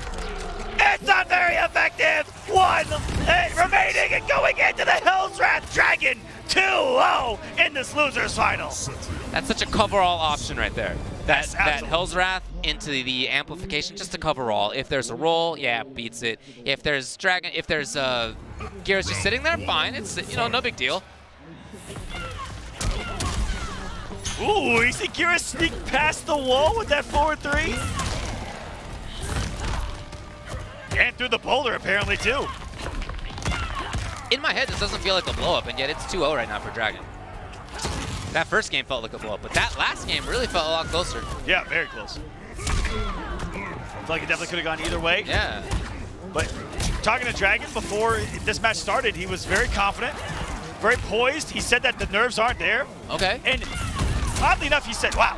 Oh. False block right here. He said that if he gets nerves, it only makes him play better. Okay, I think I've never heard that from a competitive player. Never heard that before, but that's cool. That's great for him. Tried to make something happen there, Tekken Master. But Dragon evaded a little bit, got some defense. Here it is. There's no escape. Should be the round for Tekken Master, and it is. And even better for him, he's got the corner. Most certainly does here. Is he gonna try to bully him, or is there enough space for Dragon to get a teleport out? But Sandshot might be in it. Might be something mix up and. Didn't do far away teleport. Didn't come off the defensive bar. Almost got Dragon burned there.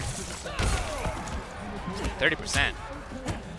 It's about as usually good as it gets for Setron. Tried to keep it up. That would have been. Here's a great chance. No! And he actually overcommitted. The punish string comes. That's the crushing blow. And Dragon gets even more damage out of the crushes. Oh, yeah. 40%. Wait a minute. Cetrion doing the big damage? Not something you see every day, but on those crushing blows, you're never going to see it. And he does it on a special move. Yeah. Got him. Oh, boy. No, it's not for death. And then the Hell's Wrath comes out. What else would it be? Dragon's at match point. Just like that. Can he get his run back? He told me he wants to do to Sonic what Sonic did to him at CEO. Okay. He said it. Okay. He said it, David. Well, these guys get through Tekken Master. It's not over, but with things like this, Ooh, wow. Weird drop for the second of the geyser. But I love his conversions off these straight anti-airs. Down 3, down 4, down 1, stand 1. He's got them all. Got it. Yes, we've already seen the crush, but nevertheless, Tekken Master's close. Closes the gap. Got him. Now Tekken Master trying to make something happen. His wake up jump again from Dragon. No, not this time around. Got it. Tried to blow up the gap between the gauntlet, got blown up for it. And not an amplified wall. He knows that Tekken Master is capable of blowing it up. And this is a healthy for Tekken Master here. But Fatal Blow is available for Dragon. Another throw. Dragon's in trouble. What's he got? What's the wake up choice? Okay! Flawless that block. happened so quick, too. Yo. I mean, that's some fast thought right there by both players. Tekken Master was ready, so he's not going to go down without a fight. Takes at least one game here. Tekken Master from Bahrain has made EVO Grand Finals in the past. He's 2 games away from doing it yet again. And he is. Round 1. Dragon, Fight. just 2 years ago, won this entire event. Oh, yeah. Is he going to spend the crush? Got it. Yes. Take that early lead. Get that momentum built. Wow. Doing a really good job of varying between forward 3 and the follow-ups right there. I like that a lot. Okay, he was actually just out of range. I like the idea from Tekken Master, but Dragon was not there. Well, that down B was still kind of active and still made low profile, that up 2. Yeah. She plays limbo when she does her crouch normals, man. She gets low to that ground. Now we've seen Tekken Master jump out of a bunch of things. This time he gets it again. Got it. Ooh. Oh, look at this. Okay. Fairly certain that actually hit a wake-up jump attempt by Dragon there. I think you're right. Ooh. That getting a little bit risky with just throwing out the 4-2-3 wall. Wow! Again, from downtown. Why not? In those situations. That man flies in from Bahrain to get that up too. And the quickest in the game at 6 frames. Good games.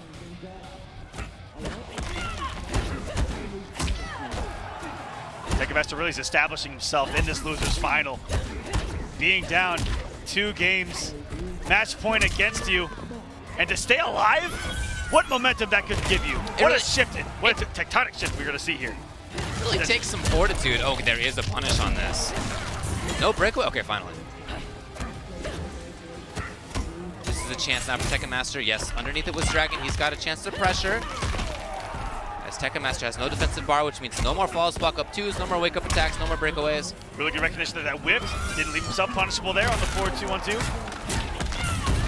Got it. And that's exactly how the last round ended. That exact sequence is what cost Dragon the last match. Yeah, super impressive by Tekken Master that he's been able to do that consistently. He's in there again. Still controlling things. If he finds the right hit right here, it's over, and Dragon knows that, so he's prioritizing blocking at this moment. But right now, guess for the game. Oh boy! Both of them weird pressing buttons The right room now. has become absolutely silent. We all know it, and yet again, no, the drop! No! Are you kidding me? Are you kidding me? How do you do the execution of flawless block up 2 and then not the simple follow-up? Any button would have sent this to a game 5 right there. If he loses. He could have backhanded his controller and been in a game 5 right now. Can you imagine if he loses? Because of that. Oh, I don't want to imagine it, David. Because of that. I'm going to be honest with you. Don't you put that evil on me. Let's see. So he's starting off this round. All right. It is, of course, match point Dragon. There's an interruption. We've been seeing a lot of staggers, and finally Dragon gets right through it. As he puts his opponent into the corner, slamming him down. He's been calling them out since blowing up the 1-1 off the jump in. Look at this. His own staggers, and we're talking about some Setron offense right here. Oh, yeah. She's making it happen. It's party time. Is that drop going to come back to bite him? Oh, look at the momentum Dragon has right now, and the health lead on his second match point here. He's just rolling downhill. Okay, finally, Tekken Master gets something. The grab. He's still in the corner, but no big deal. He gets a chance to pressure. Underneath. Oh! Again, Dragon knows that all what Tekken Master wants is big damage. And you got that by hits, not with grabs. Here you go. Okay. Dragon's close to moving into Grand Finals. Tekken Master's is close to the next game.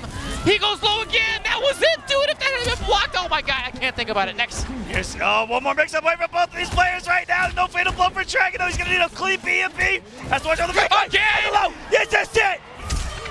Not enough. Oh, the chase down, and Tekken Master stays alive. Oh my goodness, I cannot breathe right now. Some of the choices being made here are choices that are difficult to make. Let me tell you. These guys are pulling it from the depths at this moment. In a row in this top 8. Yeah, you're right. You know, we were talking with people outside about how great this top 8 has been. There really has just been so many excellent matches so far, and this continues to be one. It's 2-2. I just going to show you the depth of the top talent in this game. The top 4 every match beating a game number 5. Absolutely sensational. Got him. Now Tekken Master's here for the pressure. Okay, well. And look at what these players have had to endure just for a chance. Right? Fox in Grand Finals. Yeah, Fox is just rooting for chaos right here. He wants both of these players to just be discombobulated by the time they get to him. Here's the crush. And he may have been waiting until that geyser to break away, but no punish. Ooh, got the flawless block, but didn't have the up 2, but didn't have the defensive bar to do it. Yep, no meter. It's just broken away. But in those situations, we saw SonicFox do it and just go for the grounded punishes.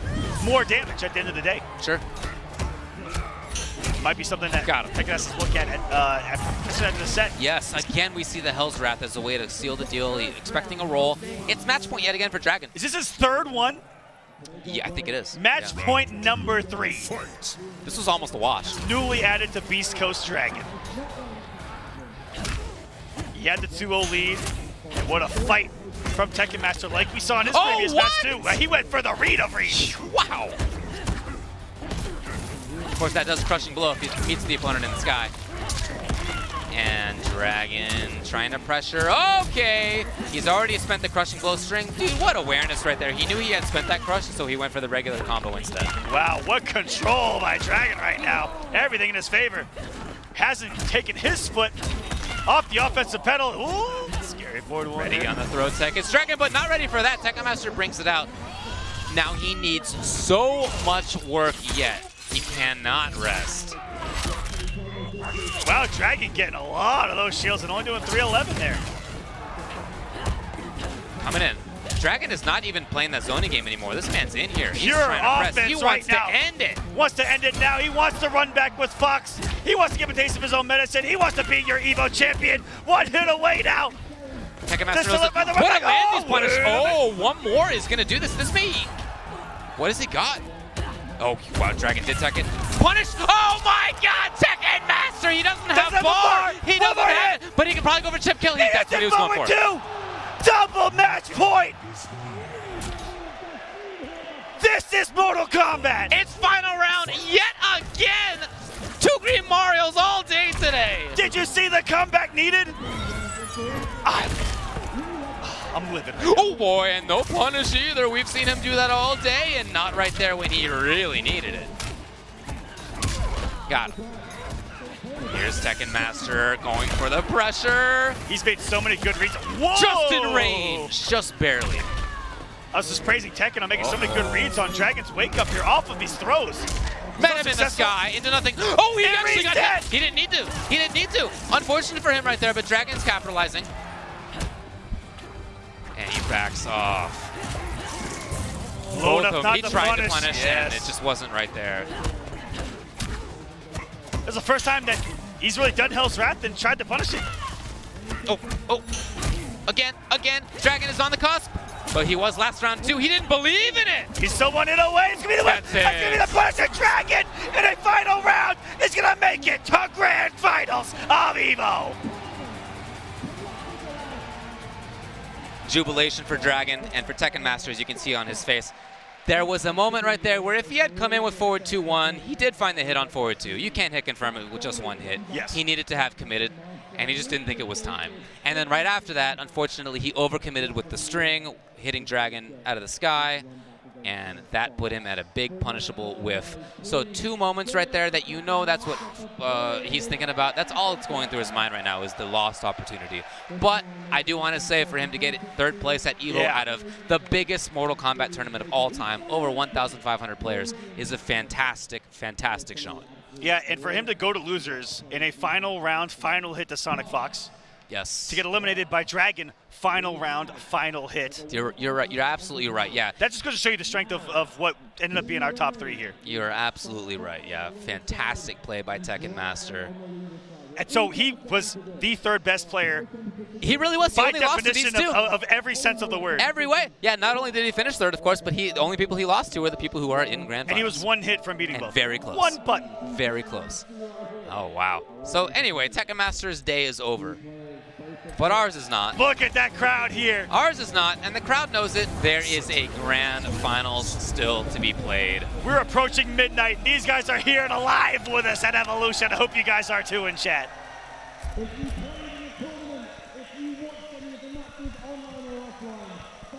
Just an incredible moment here in Mortal Kombat history. You know, you mentioned how it's almost midnight. This really has been a marathon today. Many of the players played pools yesterday, although some did play this morning. Some started at 10. For some, this is literally a one-day tournament. And for everybody, yesterday, yeah, you play in pools, but that's only the first part of pools, and the finishing was this morning. Yes. It was noon. So they've been playing since noon.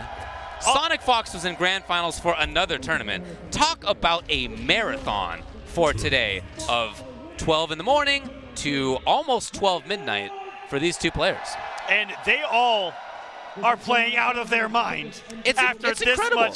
this marathon of a day like you talked about. It's incredible. People approach that differently. Some people like to not eat during competitive play. They like to wait until afterward. They feel like literally it makes them hungrier.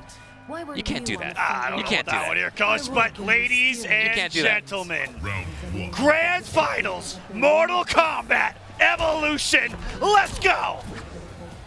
Who else would it be but SonicFox and Dragon? It's the same exact two players we saw at CEO in June, about a month ago, and they're right back in here. Of course, last time, it was Dragon coming from winner's side, and it was. SonicFox had to win 2 3 out of 5 sets. Now it's the opposite. Dragon's got to win 2 or 3 out of 5 sets, and like you said, he wants the chance, and he has it now, to do the same thing that Fox did to him at CEO. That's right, revenge is on the mind here.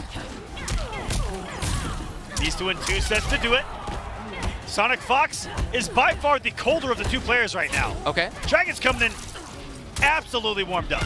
Steaming, in fact. I mean, the way that the last one ended, got to be firing on all cylinders to come on top against a player like Tekken Master. Wow, he's gonna raise a fatal blow. This might be enough for the kill. Hey, you know what? I'm glad that SonicFox found out about the skulls and the shields last week. That's cool. It's just really last useful. week. It's really useful. Imagine just sitting here saying he's the best player of all time, Yeah. and he just learned about a mechanic that's been around. It was actually in previous games. It's been in previous games. That just goes Look, to let show me you. blow him up, everybody at home. All right, like just give. I have one instance of knowing something more than SonicFox is. Let me have it. Let me have. Come on. I agree, David. But that just goes to show you, everyone watching at home, that we're all still learning. Of course. It's a young game. It just shows you the depth of these fighting games as well. Oh yeah, a lot to know. Dragon trying to snipe it out right there. Ooh, he comes in, and unfortunately for him, that just meant that SonicFox had an easier time getting the grab. Yes, he chases in. Now, again, that's unsafe, but it's a call out, and he's actually been right more often than not. Hey, yes, he's gonna feel those reads, the SonicFox. Just knows when you want to press buttons, go for special moves. Yeah. He's got such a great understanding of fighting games that, I'm not gonna lie to you, sometimes I don't understand. And with that throw, it's gonna go up 1-0. Oh! Off with her head. Somebody gonna clean this up? Cassie Cage wins. Did you hear her? That was rude. Did you hear what she said? Yeah. Is someone gonna clean this up? So rude is Cassie Cage. 2 games from reclaiming his throne here at EVO. Now at CEO, Dragon won the first game when they played in Grand Finals, if you recall. Now that did make SonicFox go to a character switch and yada yada. But it wasn't a character switch. Separating the two here. Yeah, so this time, of course, right, Dragon's, of course, going to stick with Setchion. But that's just to say that he can certainly make the comeback, because we've seen it many times. These are 2 players that have made it this far. Okay. Has there ever been a grand final Oh, punish. in the past 4 years for our games where both players have only played 1 character? You know, I'm going to have to stew on that for a little bit, but maybe not. Maybe not. That's a question. What an answer. That's a question I couldn't answer off the top of my head. I actually feel bad asking you it, David, if I'm being honest with Okay, you. okay, yeah, you got it. But it's an interesting one to ask. Yeah, do the research at home, everybody. I'd actually really like to know. Send me a tweet. But you're probably right. Oh, yeah, they both understood that. They knew! There have been so many moments like that where neither one really wants to make the big bet. We've seen that all day in this top 8. 3 tech throws in a row. By the way, that's massively punishable. SonicFox just going to take it with the crushing blow. Could have saved it. Yeah, could have. Kept him grounded because her combos aren't going to launch. Fight. That's true. He could have just done a regular string. Yeah, but all right, well, whatever. To each their own in that situation. As long as you get the W, because a W is a W at the end of the day. Lovely backdash first. And that backdash was about understanding that SonicFox wanted to jump in. I mean, that was why he did it. He put himself in the right spot. Shout out to Dragon for that. It's not just footsies and buttons and mix-ups and yada yada.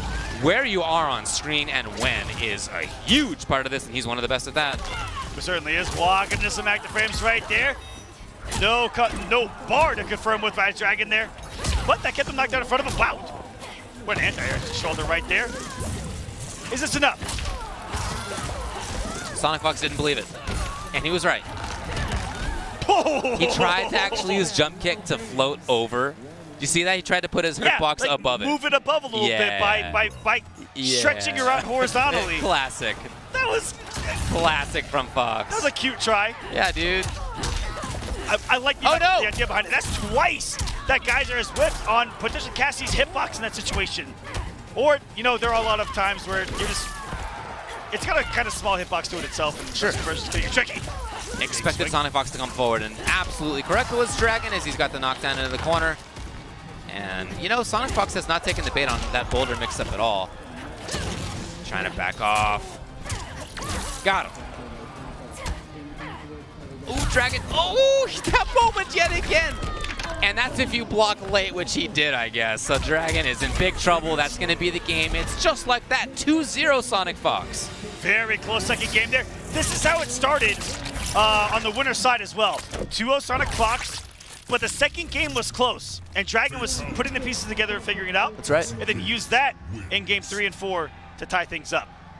And it ended up being, 3-2. Will it repeat itself here? Or is SonicFox in just a winning position, on the hunt, one game away from being EVO champion again? Check out this expression on Dragon's face on the left right there. He's really searching for what to do. You can see him thinking deeply about it. He's dissecting every little instance that happened in that match, going through his head. What can he do differently? What did he get hit by that he might find an answer for? So this time he did not spend the crushing blow. I like that. Moving forward, underneath. Could have had more. Yeah, you can crush it. You can do down two. We actually saw, was it Diox make the crushing read on that earlier? Same thing with Tekken Master on the winner's side. Look at these staggers here from Dragon. There it is. Oh boy. Didn't even want to bother on the whip punish, but SonicFox is now coming in. God, SonicFox is just so ready as he moves. This is such a great understanding of spacing in fighting games. Got it. What he calls the newts. The nude! The newts! Again! Another Oh one. my God, say goodbye to your nooch. Just that sense of when a button's gonna happen at a certain distance. Ready for it. Missed the anti right there. It's gonna be a big pickup for Dragon. No breakaway to save from any of this damage. Again, as I said, Fox has guessed right on that every time. He's jumped over a lot of low boulders. He has not jumped into a single air boulder. I don't know why he wouldn't keep doing the low boulder when it looked like he had trouble jumping that as well. That's right, yeah. Let's look over the chip right there. Too far away. I like the idea, but Dragon's getting scrambly. He knows all he needs is one little bit. He can't get touched. Time is a ticking. 3 seconds. Three. Not enough. The delay wake up saved them there. So smart and cool. aware. That was so cool of a. I've never seen anything like that kind of transpire at the end of a round. Very unique. Very nice stuff. Oh boy! This is one of those crushing blows where you get it and you're like, awesome. Yeah, definitely. It's not something you see very intentional, often. but thank you for the damage. Right. Ooh. Every time he's in Hell's Wrath, he's either got a shouldered out of it, shot out of it, everything. Right. That's not in the game plan here for Dragon, I think. It seems like Fox has had the counter on deck every single time. The grab comes. Again, not a lot of damage each time. That's the way for both of these characters here, trying to whittle away those life bars. Ooh, just a back three. Got it. No attempt on the keep up. And now Fox knows he's close. 2 fatal blows available. Wow, look how active that was. Oh, yeah. Can he get there in time? No. SonicFox is trying to move in. Oh, no! Are you kidding me? Oh, no! And it's match point. Guess what? It's EVO 2019 point for Echo Fox SonicFox. On a huge championship caliber read right there. All of that movement, all of the blocking, all of the special moves, all of the full screen shenanigans for him to walk up into a no block crouch to put himself on tournament point here. Genius stuff. I love it. Out of there. Fox comes in and he gets the grab. Oh yeah, he's got to follow in. Yes. And he's ready with the tech. I mean, both offensively and defensively, this guy is firing. He's got a corner. Anti-air in the back three as well. The control. And how many times do we see Dragon fight out of the corner by just swinging with 4-2-3? And we see the side switch beautifully executed every time. No anti-air. Those are kind of tricky too, those side switch combos with instant jump normals. Upset you around and those guys are hit stuns. Here's SonicFox. Oh, he's working on it. He's working on it, Aquaman. And he's another anti-air dragon trying to get out of the corner. This is a no-fly zone here. But fights his way out of the corner again and just wants the damage. Stop the bleeding, tie things up here. He wants the bleeding on SonicFox's side, and we're seeing plenty of that come out right now from Cassie. Oh, yeah. Gonna get a slight elf lead here, give or take a couple of points. Winning! Oh, boy, it's either way. SonicFox is safe. Can he find another hit? Coming onto the wire, got the flawless block down to raise the punch. Potential, but no offense for to back things up. Gets the wing of that punch. He's gonna give it a 1-2. And SonicFox is your Evolution 2019 champion.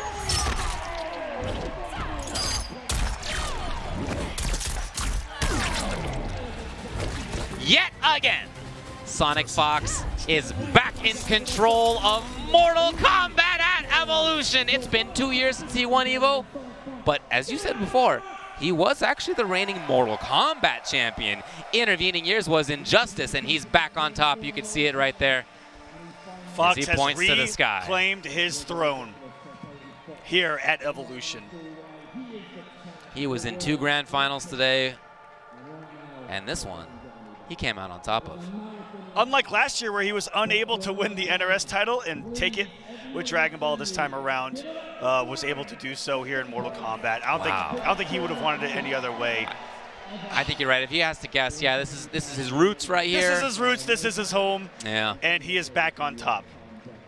In a way, it feels right? Yes. Like, it's been kind of the natural order of things since he burst onto the scene. Now I have to say that in this pro competition, Fox has looked susceptible. He has. He only has 1 pro competition win, now 2. Now 2. But coming into this, only had the 1. That's right. Shockingly, hasn't won Mortal Kombat at Combo Breaker ever. Ever. As well. Well, not as well, but. Yeah, no, it's true. It hasn't been the complete domination. Yes, it hasn't been complete domination. Yeah, but it's been over the last 2, CEO and now EVO. Yeah, he has taken it's first as if place. midway through he's really stepped things up here. Just incredible performances from SonicFox. And you know, it hasn't been that dominant. I think that's why people are excited to see him win, because after so many in a row, you know, viewers and spectators and the scene can sit there and go, man, is he ever going to lose? Now that he's hasn't won everything, I think that it's really cool to see him get these major victories. I highly agree with you, and you can see how much that mattered to him. Yes. I mean, you know, shout outs to him. He and Dragon are good friends, and the first thing that he did was, you know, sort of comfort Dragon almost, it looked like. But then immediately after that, he let the thrill rush over him, and you could really see how much it did matter to him to take this W right here. He knows what that did to Dragon mentally. I was just going to say. 100%. I was just going to say, Dragon is actually still sitting on that chair. I'm watching the feed right now, and he's actually not gotten up yet. Yeah, so he is somebody he's who sitting there going, you know, back to back. What can I do differently to overcome SonicFox? Right. Because he's proven to be that number 2 right now. Right. To look for throughout the rest of this pro competition. And that's not good enough for somebody like Dragon, who has 100%. previously been an EVO champion and has won a lot of major things when it comes to NRS games. To be second place is not good enough. And yet that's where he still finds himself. You see him there on the right side of your screen, clearly not in a great headspace about it. But look, that's part of why you end up being a champion, is if you take it that seriously, right? I mean, that really is a big reason why somebody like him gets as far as he does and has won EVO in the past. You know it matters to Dragon. And look at this top 8 on the stage. In 7th place, we've got Noble Samij. 2 years in a row getting EVO top 8. And same thing for Hayate. Yep, same with Hayate. They both got 5th place last year, and they both get 7th place this year. It's kind of funny. Tweety also got top 8 last year. He got 2nd place, though. Yeah, and going now from he 2nd gets to 5th. 5th, but hey, for the up and downs he's had in Mortal Kombat 11, this was a huge performance for him. Yeah, he looked incredibly strong throughout the entire tournament, throughout top 8. Again, of course, all these players want to win, and none of them is really that happy to not win. But I think that they should all be really proud of their performances. And representing the UK is a Foxy Grampa, also getting 5th. showing us the personality a bit there. Doing it for the Shaolin. You even saw him when he put the hat back on do the Kung Lao little hat. Definitely, hat. I don't even know what to call it. The little hat spin, man. Yeah. Little hat twirl with the fingers. The little brim action. And it's Deoxys who got Top the place 4. right after that. Shout-outs to him. An extremely strong, no longer up-and-coming player. Now he has been on the come-up. Congrats for him. To him on that. That is a massive accomplishment. Tekken Master gets 3rd place. He's been to the Grands in the past. This time, not quite there. As we said, the only 2 people to beat him were the 2 people who were in Grand Finals, and it was by just the last hit each time. Yeah, wonderful performance. Back-to-back top 3 performances on the pro competition. He's going to be sitting really pretty in those points. And 2nd place, Dragon. There's the crowd giving him the claps that he so deserves here. Oh, of course, yeah. And you can really tell by his face, this is not what he wants. But he'll think about it, and I think he'll be proud of how he played. He'll need to find something else, but he should still be proud. And here is your champion, SonicFox.